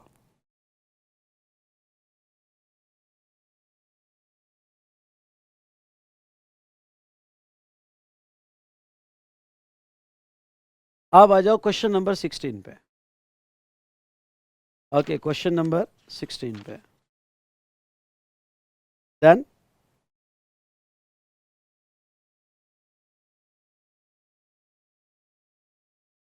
चलिए, super engineering works a registered supplier in Haryana is engaged in the supply of taxable goods within the state. Given below are details of turnover and applicable GST rate of final product manufactured by Supal Engineering Works. Also, ITC availed on inputs used in the manufacture of final product and GST rate applicable on the same is given. Product A, B and C. Turnover दिया है 5,351, rate दिए 5%, 5%, 18%। Inputs and input services 18 product ए के लिए, B के लिए 18, सी के लिए 18 excluding GST. Determine maximum amount of refund of unutilised ITC that super engineering work eligible to claim under section 54(3) of CGST Act, provided that product B is notified as a product. Okay, provided that product B is notified as a product in respect of which no refund of unutilized ITC credit shall be allowed under the said section. RTP में, mock test paper और study material में exam में आने के लिए ये question तड़प रहा है। क्वेश्चन बड़ा अच्छा है। ओके, सभी ध्यान दो। सबसे पहले तो इन्होंने कहा कि रिफंड क्लेम करो अंडर 54(3). भाई साहब 54(3), ओके, सेक्शन बड़ी मुश्किल से याद आएगा तो ओके। दूसरा, रिफंड क्लेम करो, किसका रिफंड है? ZRS का है क्या? प्रॉब्लम को अगर ध्यान से देखते हो तो ZRS का रिफंड ही नहीं है। प्रॉब्लम को अगर ध्यान से देखते हो तो आपको क्लिक हो जाना चाहिए कि इनपुट टैक्स रेट ज़्यादा है और दो केस में आउटपुट टैक्स रेट कम है। तो इनपुट टैक्स रेट ज़्यादा है और दो केस में आउटपुट टैक्स रेट कम है, मतलब ये डेफिनेटली रूल 89(5) का रिफंड है, इन्वर्टेड ड्यूटी स्ट्रक्चर का रिफंड है। चलो, आपने ये आइडेंटिफाई कर दिया कि इन्वर्टेड ड्यूटी स्ट्रक्चर का रिफंड है। इसके बाद में नेक्स्ट बेटा, नेक्स्ट हम क्या देखेंगे यहाँ पे, ध्यान से सुनिएगा। अब हमें इन्वर्टेड ड्यूटी स्ट्रक्चर का फॉर्मूला, चलो इन्वर्टेड ड्यूटी स्ट्रक्चर का फॉर्मूला लिखो। यस, लिखो प्लीज। ओके चलो पॉज करके लिखो, इन्वर्टेड ड्यूटी स्ट्रक्चर का फॉर्मूला लिख के देखो साइड में, फिर एक स्टेप बाय स्टेप आगे बढ़ेंगे। मैं वेट कर रहा हूं। यस बेटा, पॉज करके लिखा फॉर्मूला। चलिए अब हमें फॉर्मूले में क्या देखना है, स्टेप बाय स्टेप यहां पे समझो। सबसे पहले निकालना है नेट आईटीसी।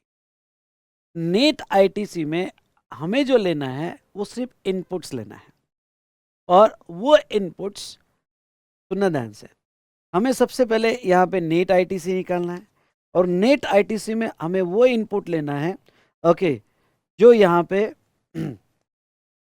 सारे इनपुट्स लेना है नेट आईटीसी में। तो सारे इनपुट्स लेना है मतलब क्या, ओके इनपुट सर्विस नहीं लेना है, इनपुट सारे 18% पे है, वो किसी में भी यूज हुए हो, टोटल आईटीसी टेकन, वो ए में यूज हुआ है, बी में यूज हुआ या सी में यूज हुआ है।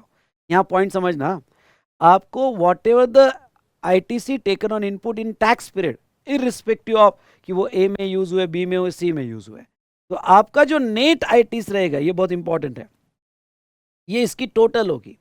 तो आपका नेट आईटीसी यहाँ पे कितना आएगा, चलो कैलकुलेटर लो, तो नेट आईटीसी आएगा 54,000 प्लस 54,000 प्लस 10,000।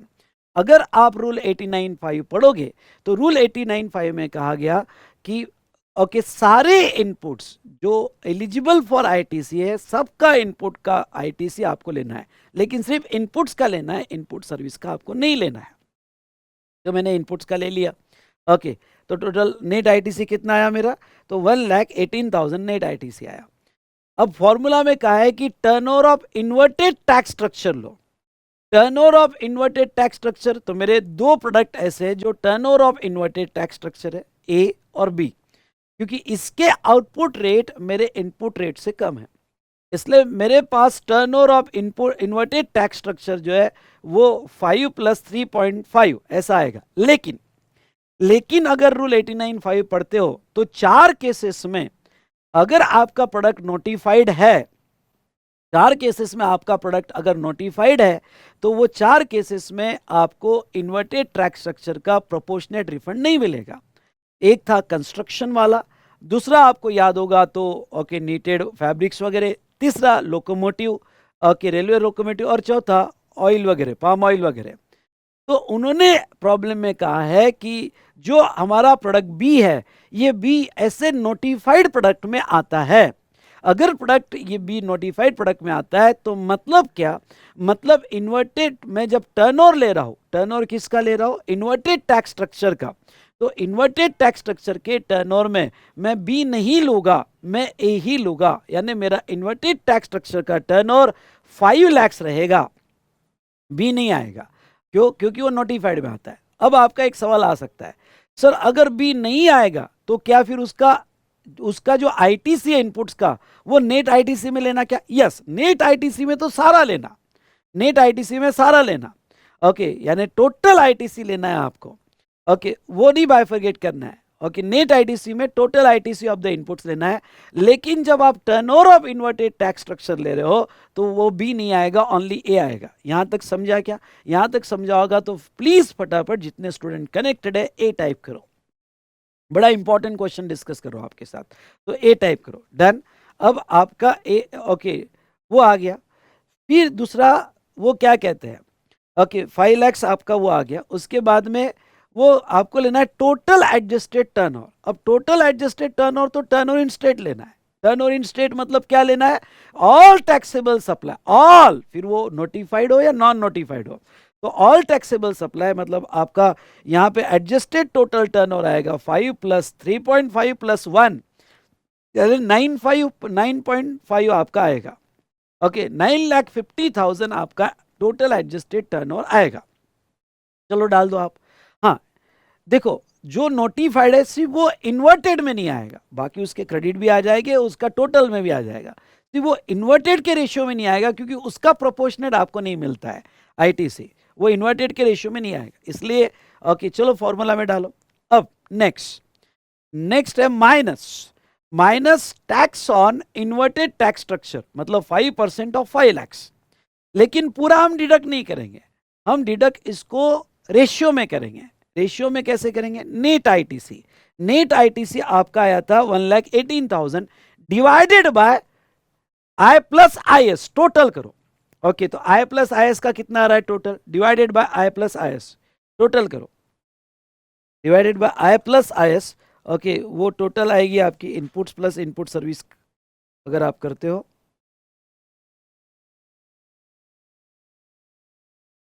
तो वो 1,63,000 आएगा, 1,63,000 आएगा, बस निकल गया रिफंड। भाई साहब, अगर ये क्वेश्चन 5 मार्क्स के लिए आ गया और आपके कॉन्सेप्चुअल क्लैरिटी है, तो ऐसे क्वेश्चंस छोड़ना मत भाई, ऐसे क्वेश्चन छोड़ना मत। अगर आपकी कॉन्सेप्चुअल क्लैरिटी है तो डेफिनेटली आपको जो है इसमें मार्क्स मिलेंगे।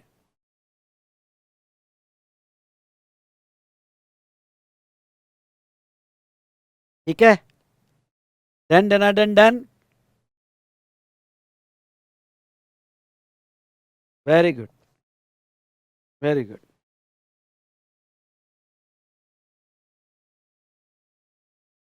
अब आ जाओ आप नेक्स्ट क्वेश्चन पे, क्वेश्चन नंबर 17, अच्छा क्वेश्चन है। ओके, क्वेश्चन नंबर 17, ये भी क्वेश्चन आरटीपी में पूछा है और स्टडी मैट में एग्जाम में आने के लिए तड़प रहा है। देखो, Kailash global private limited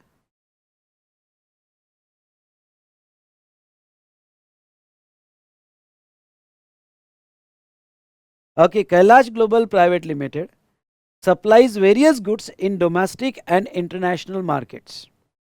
It is engaged in both manufacturing and trading of goods. The company is registered under GST in the state of Karnataka.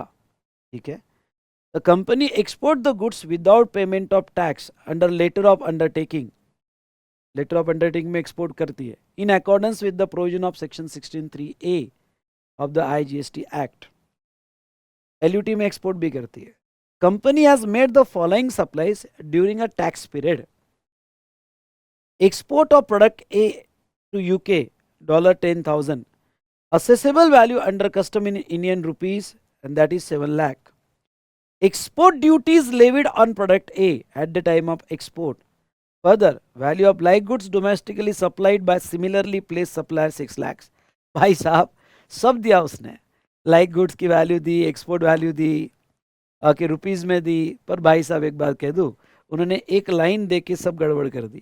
कौन सी लाइन देके? एक्सपोर्ट ड्यूटी लगती है इस प्रोडक्ट पे, इस प्रोडक्ट पे एक्सपोर्ट ड्यूटी लगती है भाई साहब। तो ऐसे सिचुएशन में ओके, इसका कोई भी रिफंड नहीं मिलेगा, इसका कोई भी रिफंड नहीं मिलेगा। क्यों? क्योंकि अगर आपको याद होगा तो एक्सपोर्ट ड्यूटी लगती है तो ZRS के रिफंड नहीं मिलते, भूल जाओ रिफंड, तो ZRS का रिफंड तो इसको नहीं मिलेगा। Okay, I hope. तो एक यहाँ पे अगर आंसर भी देखोगे तो प्रोडक्ट ए का एक्सपोर्ट किया, नील आएगा, इसका रिफंड नहीं आएगा। रीजन वही है कि आप एक्सपोर्ट ड्यूटी क्लेम कर रहे हो। ये पहला पॉइंट समझा? प्लीज पहला पॉइंट समझा होगा तो 1 टाइप करो। दूसरा, domestic supplies of taxable product B during the period excluding tax at the rate 5%।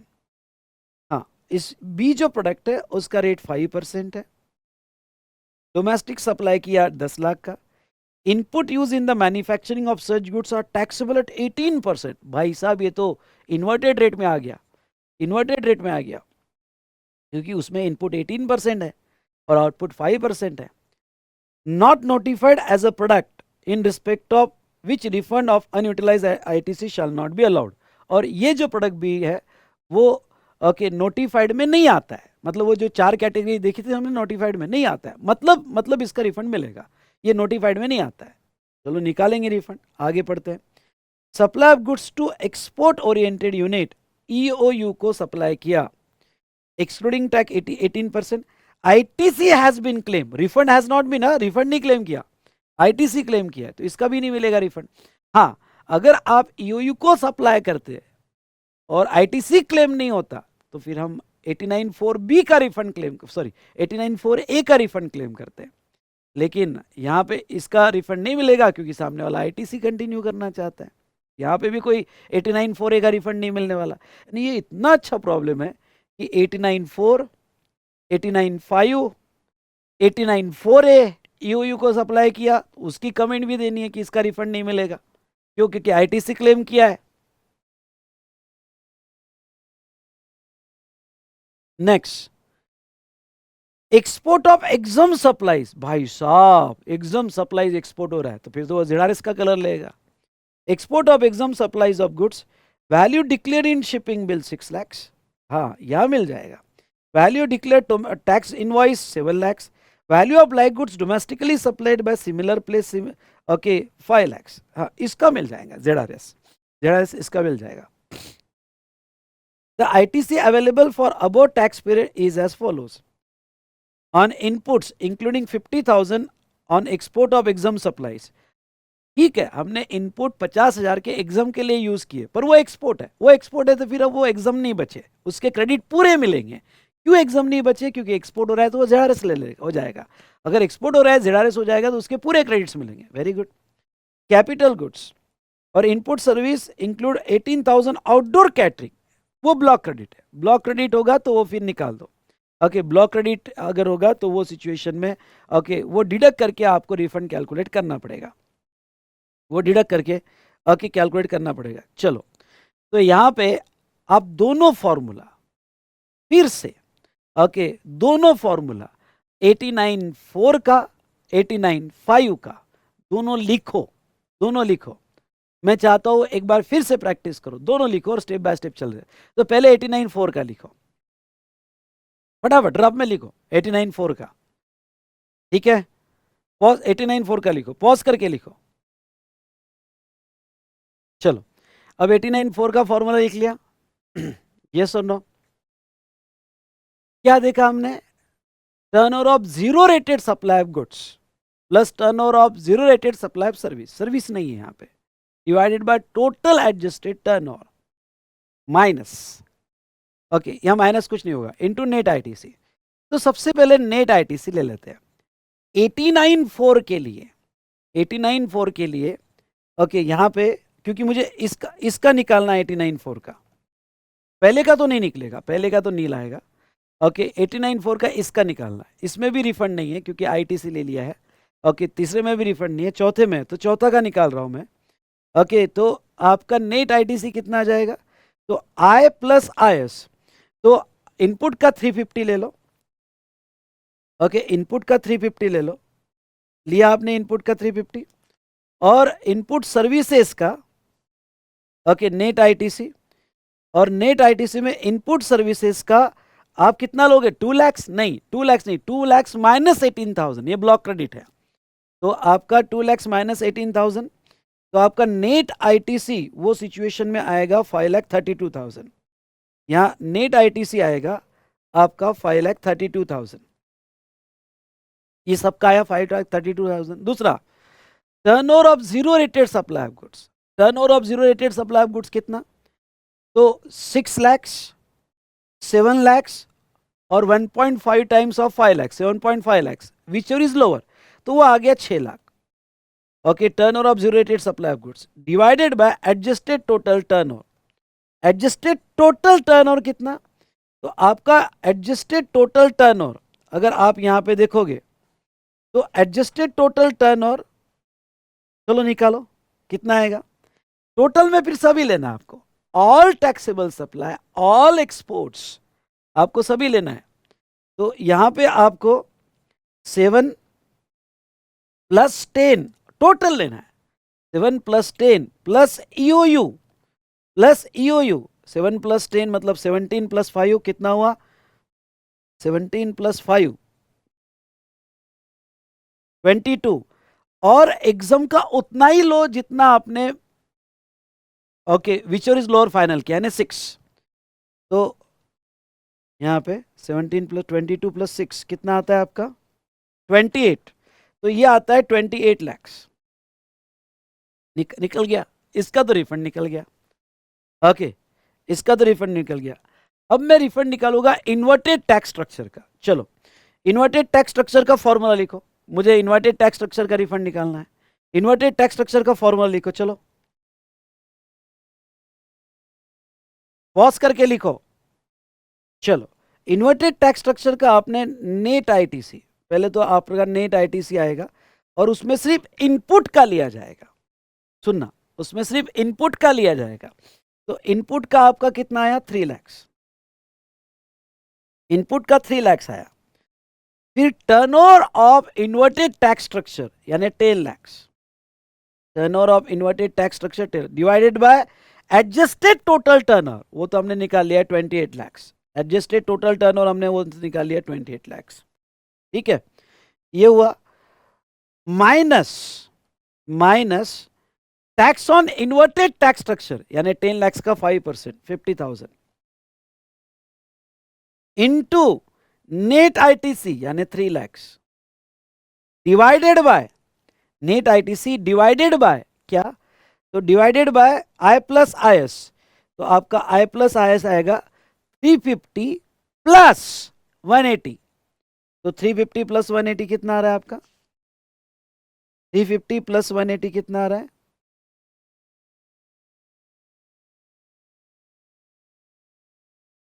3,50,000 plus 1,80,000, 5,30,000।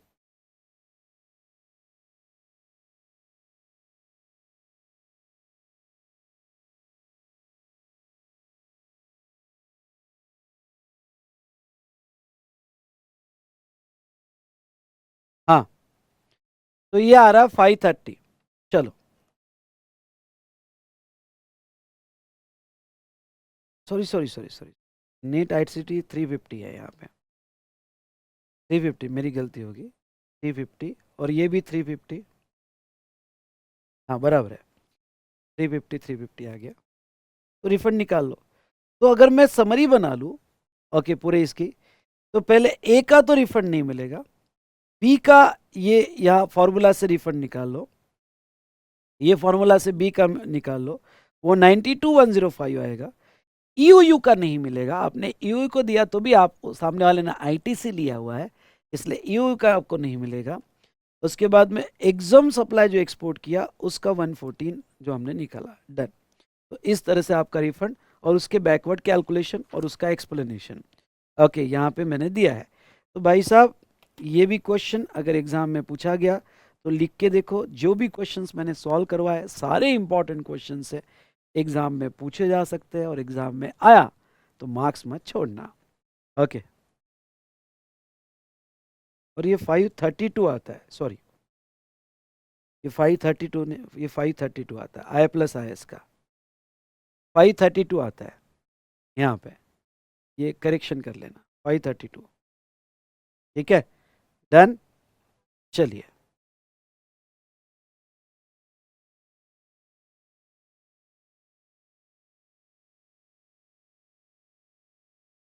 Yes बेटा, क्वेश्चन में आना और क्वेश्चन में क्वेश्चन नंबर 21 में आना। क्वेश्चन में आओ और क्वेश्चन नंबर 21 में आओ यहाँ पे। अब ये क्वेश्चन देखो क्या कहता है। Y limited exported service valued $1 lakh. Supply of service was completed on 15th November. Payment for this service was received on 30th December 20XX. Payment भी आ गया। Refund claim was filed by Y Limited in respect of tax paid on input or input services, that is 6 lakhs on 31st January. 31st January YY को refund claim file किया। The refund claim was sanctioned on 30th April 20YY. What is the amount of refund Y Limited will get in accordance with the law? What is the relevant date and rate of interest as per GST law? Now refund तो उसको यहाँ पे 6 लाख का मिल जाएगा। Okay, unutilise ITC 6 lakh का उसको refund मिल जाएगा। रिफंड के लिए उसने अप्लाई किया था 31 जनवरी को, तो 31 जनवरी से 60 डेज में उसको पैसा मिल जाना चाहिए था। तो जनवरी 31 जनवरी छोड़ दो, फरवरी के 28 डेज ओके, और मार्च के ओके 60 डेज बोला था, मार्च के 30 डेज ओके, मार्च के 30 डेज।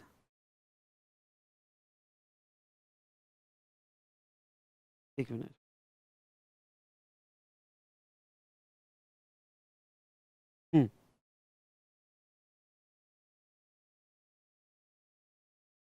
तो यहाँ पे मार्च के 30 डेज मतलब 30 + 28 58 और 2 दिन अप्रैल के।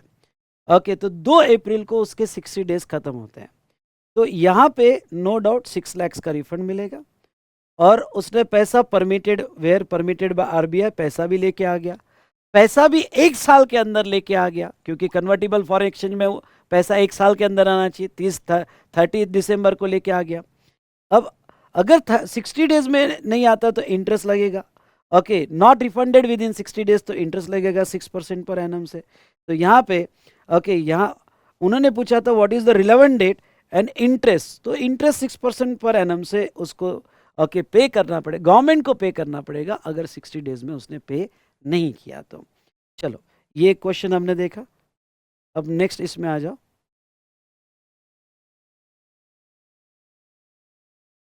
क्वेश्चन नंबर 22 में आना। क्वेश्चन नंबर 22 में आना।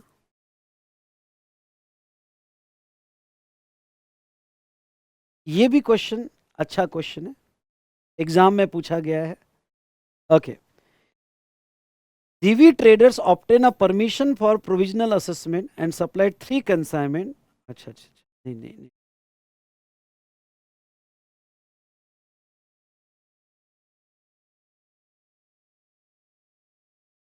नहीं ये बाय मिस्टेक इधर है, ये प्रोविजनल असेसमेंट का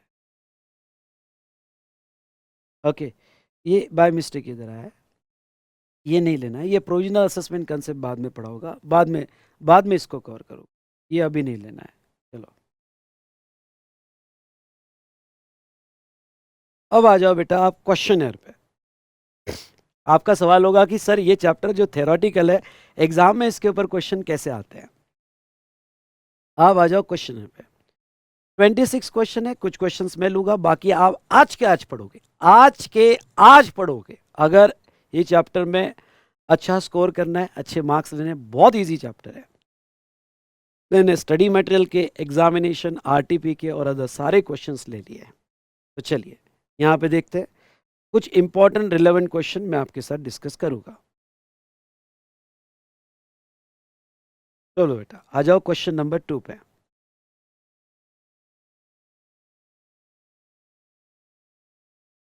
ठीक है, क्वेश्चन नंबर 2 पे आते हो। Enlist the circumstances for which show cause notice can be issued by a proper officer under the section 73. Specify the time limit for issuance of show cause notice. Also the time period for issuance of order by proper officer. कितना simple question है study mat में। कौन से case में 73 की notice जाती है? Short payment मतलब tax has not been paid, okay, non payment, short payment, erroneous refund, wrongly availment and utilization of ITC। Cases other than fraud होगी, विलफुल मिसस्टेटमेंट होगा तो नोटिस जाएगी, 1 मार्क मिल गया। सेकंड, टाइम लिमिट क्या है? Notice का time limit है at least 3 months before, या डायरेक्ट आप लिख सकते हो 2 years 9 months, from 2 years 9 months, या एक तो ऐसा लिखो 3 months बिफोर डिमांड ऑर्डर, या 2 years 9 months okay from due date of annual return. Demand order कब जाएगी? 3 years from annual return due date, और इरोनियस रिफंड होगा तो जिस दिन रिफंड ग्रांट किया वहां से 3 months ओके आपका ऑर्डर जाएगा। और एनुअल रिटर्न की ड्यू डेट है 31 दिसंबर। 3 out of 3 मार्क्स। सर ऐसे क्वेश्चन आते हैं, आ सकते हैं, स्टडी मैट का क्वेश्चन है, आ सकते हैं। चलो नेक्स्ट, क्वेश्चन नंबर 303 आ जाओ। Answer the following questions. ये आरटीपी में कवर्ड था। देखो, Rajul has been issued a show cause notice on 31st December under section 31 of the CGST Act on account of short payment of tax during the period 1/7/18 to 31st December 2018. He has given an opportunity of personal hearing on 15th of Jan. Advice Rajul as to what should be a written submission to reply to show cause notice. बड़ा technical question है। सबसे पहले तो यहां देखो, period जो cover किया गया नोटिस में, ये 1/7 टू यहाँ पे 18 टू 31 दिसंबर 18 कवर किया गया, मतलब ईयर है 1819। 1819 अगर ईयर होगा ईयर होगा तो इसका एनुअल रिटर्न का डेट 31 दिसंबर 19 होगा। और 31 दिसंबर 19 से अगर 73 का नोटिस है तो ये 73 का नोटिस यानी 2 इयर्स 9 मंथ्स में होना चाहिए नोटिस, और हमें रिप्लाई देना है 2 इयर्स 9 मंथ्स में होना चाहिए। मतलब क्या, तो 30 सितंबर 2 इयर्स 9 मंथ में होना चाहिए, तो 30 सितंबर, ध्यान से सुनिएगा, ओके 30 सितंबर 2022 तक होना चाहिए। हमारे को नोटिस आई 31 दिसंबर 22 में आई, तो क्या रिप्लाई दोगे भाई साहब? वो जाने दो, मैंने टैक्स दिया नहीं दिया वो बाद में देखेंगे, पहला तो क्या रिप्लाई दोगे? Okay, notice is time barred, notice is time barred, पर एक लाइन में थोड़ी दोगे, एक लाइन में थोड़ी दोगे। देखो, return submission in reply to show cause notice to Rajul, show cause notice issued okay normal period of limitation is not sustainable. आपकी शो कॉज नोटिस ही सस्टेनेबल नहीं है। क्यों नहीं है? क्योंकि ये एटलीस्ट 3 मंथ्स बिफोर इशू होनी चाहिए, मतलब 2 इयर्स 9 मंथ्स में इशू होनी चाहिए। ओके, कहां से? 31 दिसंबर एनुअल डेट से। तो आपकी एनुअल डेट ईयर है 1819, जिसका आपका टाइम पीरियड है 31 सितंबर और आपने दिया 31 दिसंबर, यानी टाइम बार्ड हो गया। तो एंटायर प्रोसीडिंग टाइम बार्ड माना जाएगा, एंटायर प्रोसीडिंग टाइम बार्ड माना जाएगा। इन अबो सिचुएशन, सेकंड देखो, show cause notice issued on 31 January and Rajul is given opportunity of personal hearing on 15th of Feb, based on which she contend that show cause notice issued to her is time barred। अगर ये notice जनवरी में आई है, okay दिसंबर में time barred है, पर जनवरी में आई है, ये सितंबर के पहले है, ये सितंबर के पहले, तो ये टाइम बार्ड नहीं है, notice is not time barred, ये टाइम बार्ड नहीं है। इजी लगा होगा तो इजेड टाइप करो, ऐसे क्वेश्चन आते हैं, बड़ा अच्छा क्वेश्चन था। ओके, और ये आरटीपी का क्वेश्चन है, एग्जाम में आ सकता है, और ऐसे क्वेश्चन अगर 2-3 मार्क्स के आए तो छोड़ना मत। यानी आप एक चीज समझ जाओ, थ्योरी से ज्यादा पॉइंट्स और क्वेश्चंस, पॉइंट्स और ओके वो समरी इंपॉर्टेंट है कि हमें करना क्या, और आपको स्टेप बाय स्टेप वो सब लिखना है, स्टेप बाय स्टेप लिखना है। तो हो सके तो ये क्वेश्चन लिख के देखना, तो आपकी प्रैक्टिस हो जाएगी। ओके, प्रैक्टिस हो जाएगी यहाँ पे। चलो बेटा, अब आ जाओ आप क्वेश्चन नंबर 5 में, क्वेश्चन नंबर 5 में यहाँ पे देखो ये क्या कहता है। ये मॉक टेस्ट पेपर का क्वेश्चन है। Mister Jagjivan has filed form GSTR 3B after due date prescribe for filing it. 3B दिया और ड्यू डेट के बाद दिया। The adjudicating authority is of opinion that penalty has to be levied under section 73(9) and 11। Adjudicating authority ने कहा कि जो mandatory penalty है 73(9) वो लग जाएगा, दैट इज 10%। और 73 बोला मतलब ये सेक्शन लर्न करने पड़ेंगे, 73 बोलती है याद आना चाहिए, अदर देन फ्रॉड है, ये बाय हार्ट लर्न होने चाहिए सेक्शन 73, 74, 75 एंड 76। ठीक है। Has decided to pass an order levying 10% ऑफ tax 10,000 whichever is higher on the ground that amount collected as a tax has not been paid within a period of 30 days from the due date of tax. Discuss the decision of adjudicating authority as to its correctness or otherwise. Also discuss the law of limitation period of issuing show cause notice and passing the adjudication under section 73 of CGST Act. और साथ साथ में section 73 की show cause notice कब जाना चाहिए, क्या जाना चाहिए, ये भी बताओ। सबसे पहले सीबीआईसी सर्कुलर कहता है, ओके पहले तो decision of adjudicating authority is not correct, not correct क्यों? सीबीआईसी सर्कुलर कहता है कि अगर सेक्शन 73(1) की पेनल्टी लगाना है तो 73 तभी इन्वोक किया जाएगा, ओके 73(11) तभी इन्वोक किया जाएगा जब जीएसटीआर 3B फाइल नहीं होगा। पर अगर जीएसटीआर 3B फाइल हो रहा है तो 73 can not be invoke, 3B file हो रहा है आपके नोटिस के पहले, तो 73 कैन नॉट बी इन्वोक। दस अगर उसने 3B दे दिया है, कम ऑन, उसने अगर 3B दे दिया है तो ऐसे केस में penalty under section 73(11) is not payable. Okay क्यों? क्योंकि 73 इन्वोक होने के पहले, शो कॉज नोटिस के पहले 3B दे चुका है। तो दैट्स ऑल। सीबीआईसी क्लैरिफिकेशन के हिसाब से मैंडेटरी पेनल्टी नहीं लगेगी। Time limit for issuance of okay notice, तो दूसरा पूछा था भाई टाइम लिमिट क्या होती है 73 में नोटिस की, तो नोटिस की टाइम लिमिट होती है 2 years 9 months। ये सीए फाइनल में क्वेश्चन पूछा गया था भाई साहब, ऐसे क्वेश्चन आए तो मार्क्स मत छोड़ना, बहुत इजी है, बहुत इजी है। ओके, और टाइम लिमिट है 2 years 9 months, that is okay 3 months before, 3 months before demand order. Demand order आपका 3 साल में जाना चाहिए। 3 साल कहाँ से, due date of annual return, अगर short payment not payment ITC होगा तो, और इरोनियस रिफंड होगा तो due date of payment, okay due date of refund. Done, easy है तो फटाफट इजी टाइप करो, इजी है तो फटाफट इजी टाइप करो, चैप्टर इजी हो जाएगा आपका। अब नेक्स्ट आ जाओ 6 नंबर पे, नेक्स्ट आ जाओ 6 नंबर पे।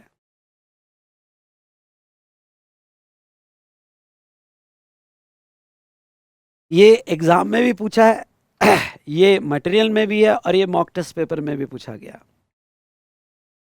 KK private limited self assess its tax liability 1,15,000 for the month of May, but fails to make the payment, payment नहीं किया। Subsequently, department initiated penal proceeding against KK Private Limited for recovery of penalty under Section 73 for failure to pay GST and issued a show cause notice on 12 September. 12 September को notice आ गई, which was received to KK Private Limited on 17 September. KK Private Limited deposited the tax along with interest on 27 September and informed department for the same. Department is containing that he is liable to pay penalty, that is whatever the amount, and 50% of 1,50,000, मतलब ये okay notice के 30 दिन में दे रहा है इसलिए 50% की penalty लगेगी। Examine the correctness of stand taken by the department with reference to the provision of CGST act, explain the relevant provision brief. Okay, now ध्यान दीजिएगा। Okay, subsequently department initiated the penal proceeding under section 73 में proceeding initiate किया, और 73 में proceeding initiate करके 50% का penalty लगाया। भाई कोई तालमेल ही नहीं दिख रहा है, 73 की proceeding है तो पेनल्टी कहाँ से लगेगी, है पेनल्टी कहाँ से लगेगी, डिपार्टमेंट का तो कोई तालमेल ही नहीं लग रहा है। ओके, तो यहाँ पे देखो, पहली बात तो 73 में ओके 73 कहता है कि if tax not paid with in 30 days, तो वो केस में पेनल्टी मैक्सिमम कितना लगेगा, 10% ऑफ टैक्स और 10,000 विचेवर इज हायर। ओके, तो 50% कहाँ से लाया वो तो समझ में नहीं आया, पेनल्टी आपका 10% लगेगा। दूसरी बात, ऑप्शन टू पे with in 30 days of issuance of show cause notice is avoid the penalty not available self assess tax. हाँ, और दूसरी बात, गिवन केस में नोटिस आने के बाद पैसा दिया, अगर गिवन केस में नोटिस आने के बाद, नोटिस के पहले अगर वो पैसा दे देता और 3B फाइल कर देता तो बात अलग थी, पर गिवन केस में नोटिस आने के बाद पैसा दिया उसने, तो प्रोसीडिंग इनिशिएट हो गई थी, तो प्रोसीडिंग इनिशिएट हो गई थी तो वो केस में उसको पेनल्टी लगेगा। और यहाँ पे पेनल्टी जो लगेगा बेटा, उसने 30 डेज में नहीं दिया तो पेनल्टी हायर, मतलब 10% और 1,15,000 और 10,000 विच इज हायर। ओके, वो पेनल्टी लगेगा, यानी 11,500 ही पेनल्टी लगेगा, 57,500 नहीं लगेगा। यहाँ पे एक पॉइंट और डाल देना कि here CBIC clarification is not applicable. Okay, CBIC clarification is not applicable, not applicable is not applicable. Why it is not applicable? Applicable because okay, payment is made after SCN, show cause notice आ चुकी थी। Okay, तो आपको यही तो लिखना है, आपको लिखना है कि डिपार्टमेंट कुछ भी बोल रहा है, stand taken by department is not correct, this penalty is not correct. 73 की प्रोसीडिंग है तो पेनल्टी लगेगी। और इसमें तो अगर ये केस स्टडी में ऐसा होता कि payment is done before show cause notice, तो फिर तो हम तो बोलते पेनल्टी लगेगी नहीं एज पर सीबीआईसी क्लैरिफिकेशन, क्योंकि पेमेंट हो गया, 3B फाइल हो गया बिफोर नोटिस, तो फिर तो वो केस में पेनल्टी भी नहीं लगेगी। यहाँ तो क्या, पेमेंट बाद में किया उसने इसलिए पेनल्टी लगेगी, और वो भी 10% और okay 10,000 which is higher, hence action of levy penalty that is 50% is completely invalid.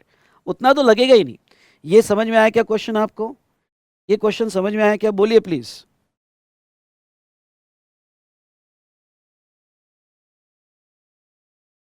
अब आ जाओ क्वेश्चन नंबर 7 पे। क्वेश्चन नंबर 7 पे देखो, Innova Bhave is engaged in supply of taxable services. He supplies some services in the month of April and collect IGST, अप्रैल में supply किया, collect IGST 15,50,000 on said supply on 18th April. 18th April को collect किया. However, he fails to pay tax so collected within 30 days from the due date of payment of such tax. Due date of payment of such tax. No show cause notice has been issued to him so far. ये बहुत clear दिया है, show cause notice उसको issue नहीं हुई, ठीक है, और उसने 30 दिन में भी टैक्स नहीं दिया. Innova Bhave decide to discharge his tax liability before show cause notice issued to him. उसने डिसाइड किया नोटिस के पहले दे दिया. अच्छी बात है, अच्छा आदमी है Innova Bhave. He is of view that no penalty is leviable if payment of tax is made before show cause notice. Therefore, he self-assess his tax liability 15,50,000 and pay the same on 26 June. जून को दे दिया. Determine interest and penalty if any payable by Innova Bhave. Innova Bhave. What will be your answer in above case if department initiate the penal proceeding against Innova Bhave before recovery of penalty act for failure to pay GST and issued a show cause notice on 23/6 यानी उसने payment किया 26 जून को और notice आ गई 23 जून को ही, which was received by him, और नोटिस रिसीव हुआ 24 जून को. Innova Bhave deposited the tax along with the interest on 26 जून and inform the department on the same. एक बार फिर से यहां पे एक क्लैरिफिकेशन है. ओके, क्लैरिफिकेशन ये है, फिर से वही क्वेश्चन एग्जाम में बार बार रिपीट हुआ जो मैंने आपको समझाया. अगर सेल्फ असेस टैक्स होगा, सेल्फ असेस टैक्स होगा और वो 30 दिन में पे नहीं किया होगा, आपने कलेक्ट किया पर पे नहीं किया है, तो 30 दिन के बाद जब आप रिटर्न फाइल करोगे, अगर आपने पेमेंट और रिटर्न यहां पे सुनो, पेमेंट और रिटर्न जो है आपने नोटिस के पहले फाइल कर दिया तो पेनल्टी 73(11) की नहीं लगेगी. 73(11) की पेनल्टी आपके ऊपर नहीं लगेगी. ये समझ में आया क्या? अगर आपने पहले पे कर दिया और नोटिस नहीं आई. लेकिन सेकंड केस में अगर आपके अगेंस्ट में नोटिस आ गई और बाद में पे किया तो फिर पेनल्टी लगेगी. तो मैंने यहां पे 73(11) एक्सप्लेन किया. ओके, अगर लेकिन आप 30 डेज में दे सकते हो तो फिर पेनल्टी अवॉइड करोगे. तो फर्स्ट सिचुएशन में आपकी ड्यू डेट, क्योंकि 18 अप्रैल है तो 20th में ड्यू डेट होगा, तो आपको यहां पे सिंस द एक्चुअल पेमेंट 26 जून को किया, 18% का आपको इंटरेस्ट लगेगा. इंटरेस्ट आपको 21 मई से 26 जून को यानी 37 डेज का लगेगा. तो 15,15,000 इंटू 18% 37 डेज का इंटरेस्ट लगेगा. भाई पेनल्टी लगेगी क्या? पहले केस में नो मैंडेटरी पेनल्टी लगेगी क्योंकि आपने नोटिस आने के पहले पे कर दिया. सेल्फ असेस टैक्स नोटिस आने के पहले पे कर दिया, तो यहाँ पेनल्टी नहीं लगेगी. और सेकंड केस में ओके, आपने सेकंड केस में आपको पेनल्टी लगेगी क्योंकि नोटिस आ चुका था. तो पेनल्टी 10% और 10,000 विच इज हायर, यानी आपको पेनल्टी यहाँ पे ओके 1,55,000 मैंने विच इज हायर और इंटरेस्ट इतना देना पड़ेगा. ओके, ये इंटरेस्ट आपको जो ऊपर कैलकुलेट किया इतना देना पड़ेगा. अच्छा क्वेश्चन था, समझा कि नहीं समझा प्लीज बताओ. समझा? ये समझा होगा तो इजेड टाइप करो. नेक्स्ट बेटा डायरेक्ट आप आ जाओ क्वेश्चन नंबर 10 पे. नेक्स्ट आ जाओ क्वेश्चन नंबर 10 पे. ठीक है, क्वेश्चन देखो क्या है.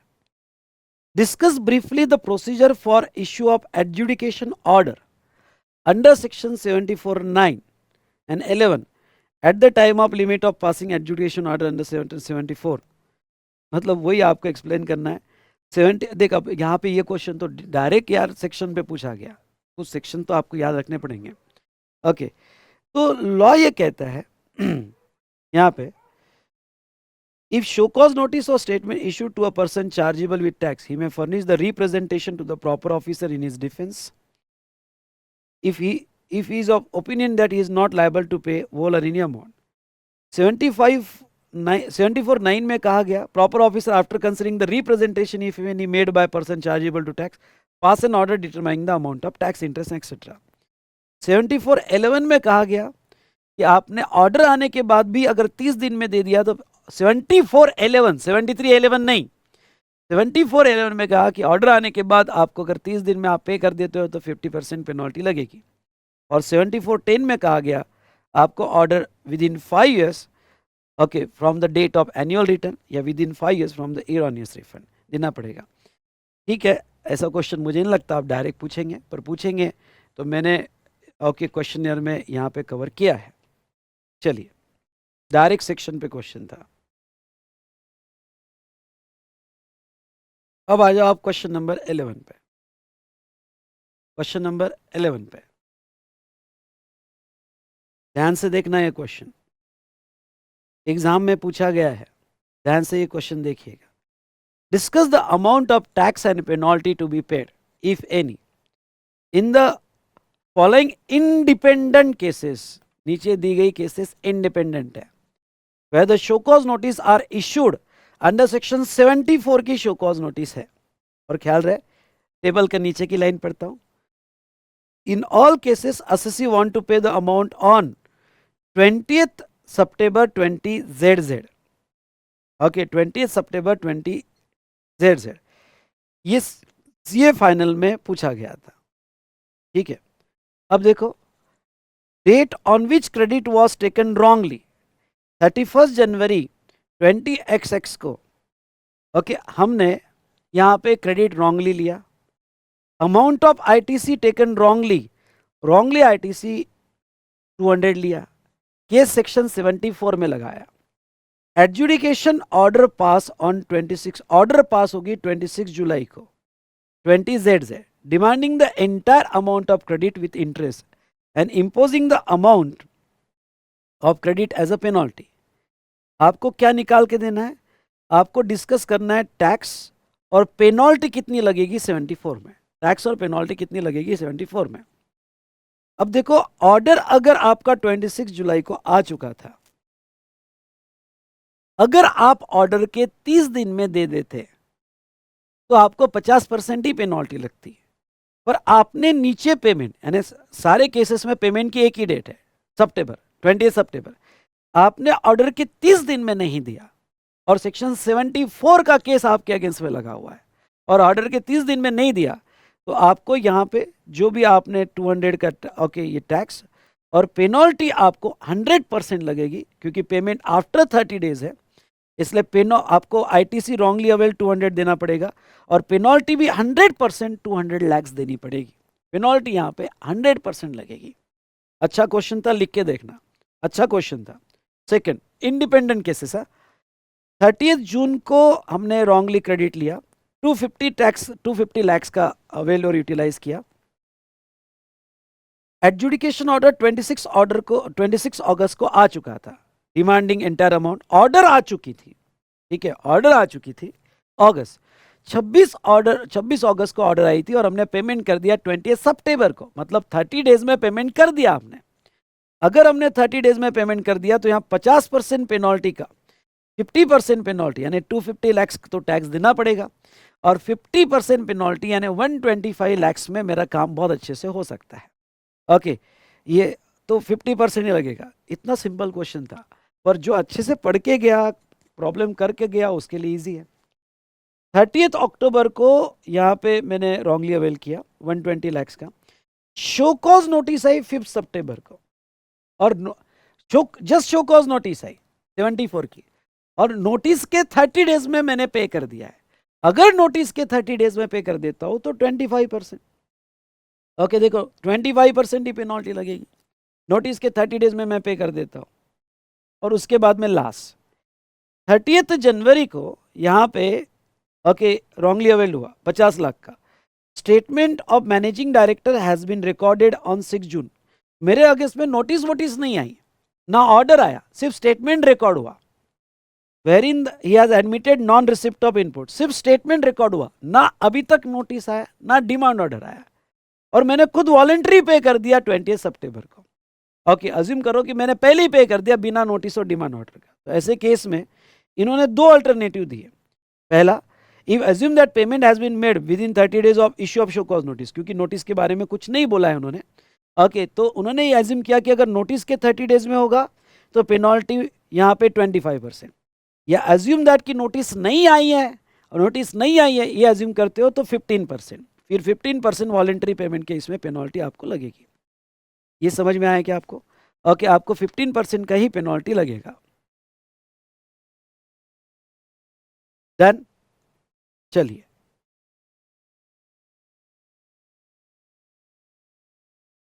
नेक्स्ट बेटा क्वेश्चन नंबर 12. क्वेश्चन नंबर 12, अब ध्यान सुनिएगा. आप पढ़ो पढ़ो, समझने की कोशिश करो. ओके, क्वेश्चन नंबर 12 पढ़ो, समझने की कोशिश करो. और ये क्वेश्चन मैं समझाऊंगा. तो मैं आपको एक बात बता दूं कि मैं हमारे कोर्स खत्म होने के बाद एक लेक्चर, ओके, उसमें कुछ क्वेश्चन है डिस्कस करूंगा. जॉब वर्क का क्वेश्चन है डिस्कशन करूंगा. डिमांड के कुछ ये क्वेश्चन स्पेशली उसमें डिस्कस करूंगा. आप पढ़ना, लेकिन प्लीज पढ़ना. ये क्वेश्चन उसके अंदर डिस्कस करूंगा. एडवांस रूलिंग के क्वेश्चंस जो छोटे छोटे चैप्टर है वो एक लेक्चर लूंगा, जो ओपन लेक्चर रहेगा. वो सिलेबस खत्म हो गया उसके बाद ओपन लेक्चर रहेगा जो 3-4 घंटे का रहेगा. जो भी टॉपिक के क्वेश्चंस मैंने यहाँ पे नहीं लिया आखिरी के, वो सारे उसमें कवर करूंगा, जिसमें ये भी क्वेश्चंस कवर करूंगा. पर प्लीज पढ़ना ये क्वेश्चन.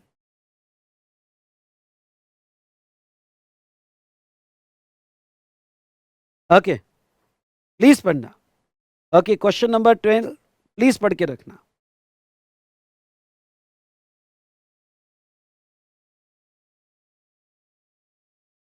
ठीक है,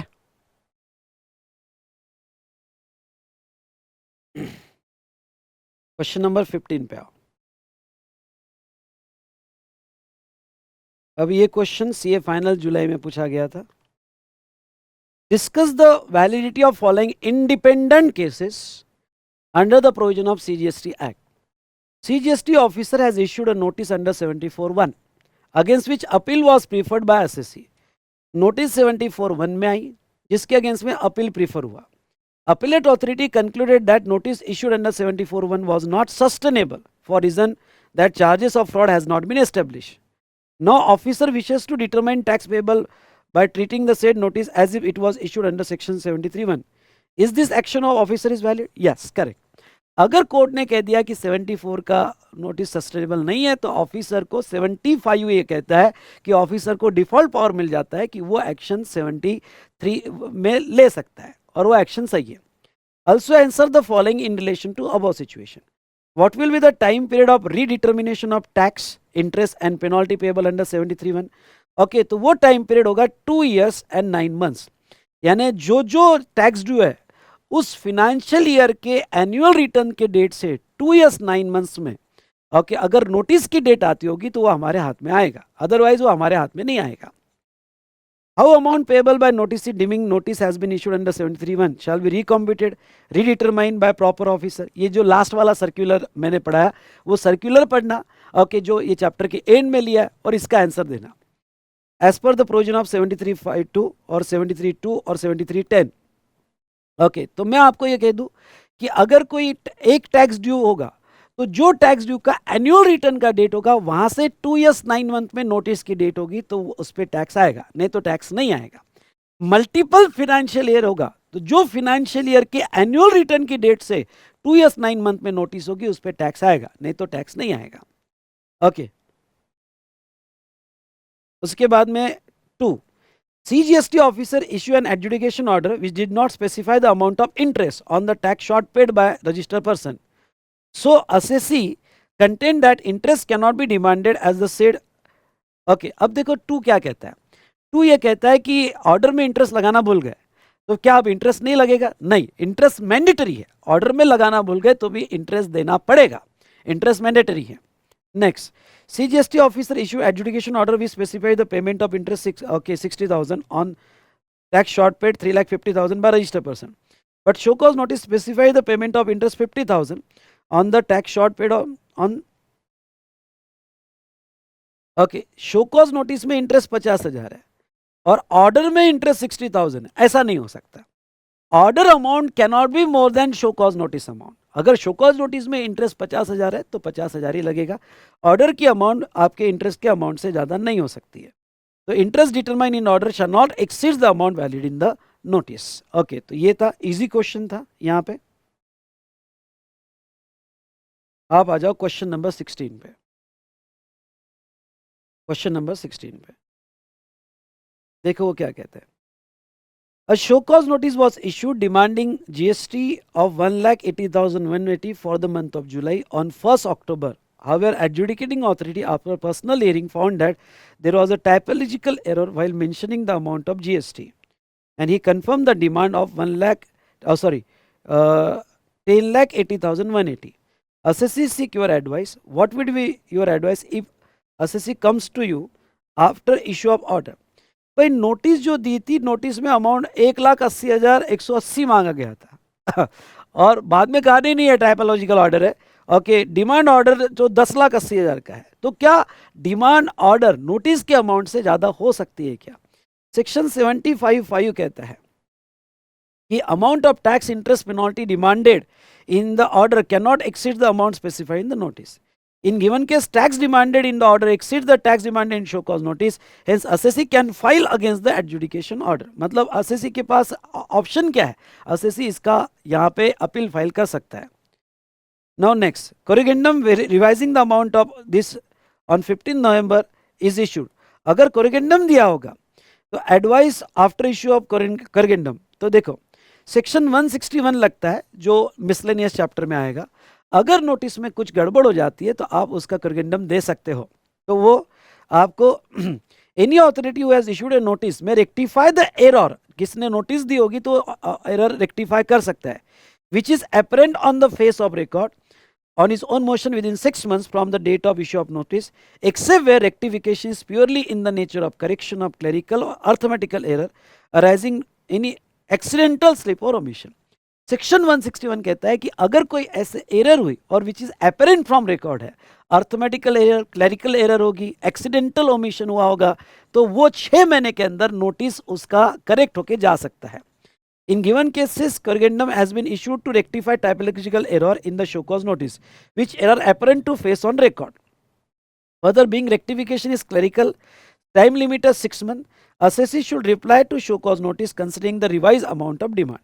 तो इन शॉर्ट ओके, मैं आपको ये कहना चाहता हूँ, बेसिकली आपका आंसर तो ये होगा कि ऑर्डर नोटिस से ज्यादा नहीं हो सकती, इसलिए आप ऑर्डर में करेक्शन नहीं कर सकते। हाँ, नोटिस में करेक्शन कर सकते हैं, उसका कोरिगेंडम आप दे सकते हो, पर कोरिगेंडम ये आपको 6 महीने के अंदर देना पड़ेगा, 6 महीने के अंदर देना पड़ेगा। तो चलिए दोस्तों, यहाँ पे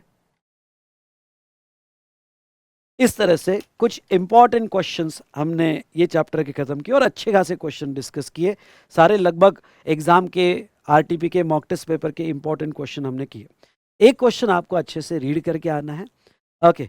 और यस, इस तरह से यहाँ हमारा ये चैप्टर एंड होता है। Done done done done.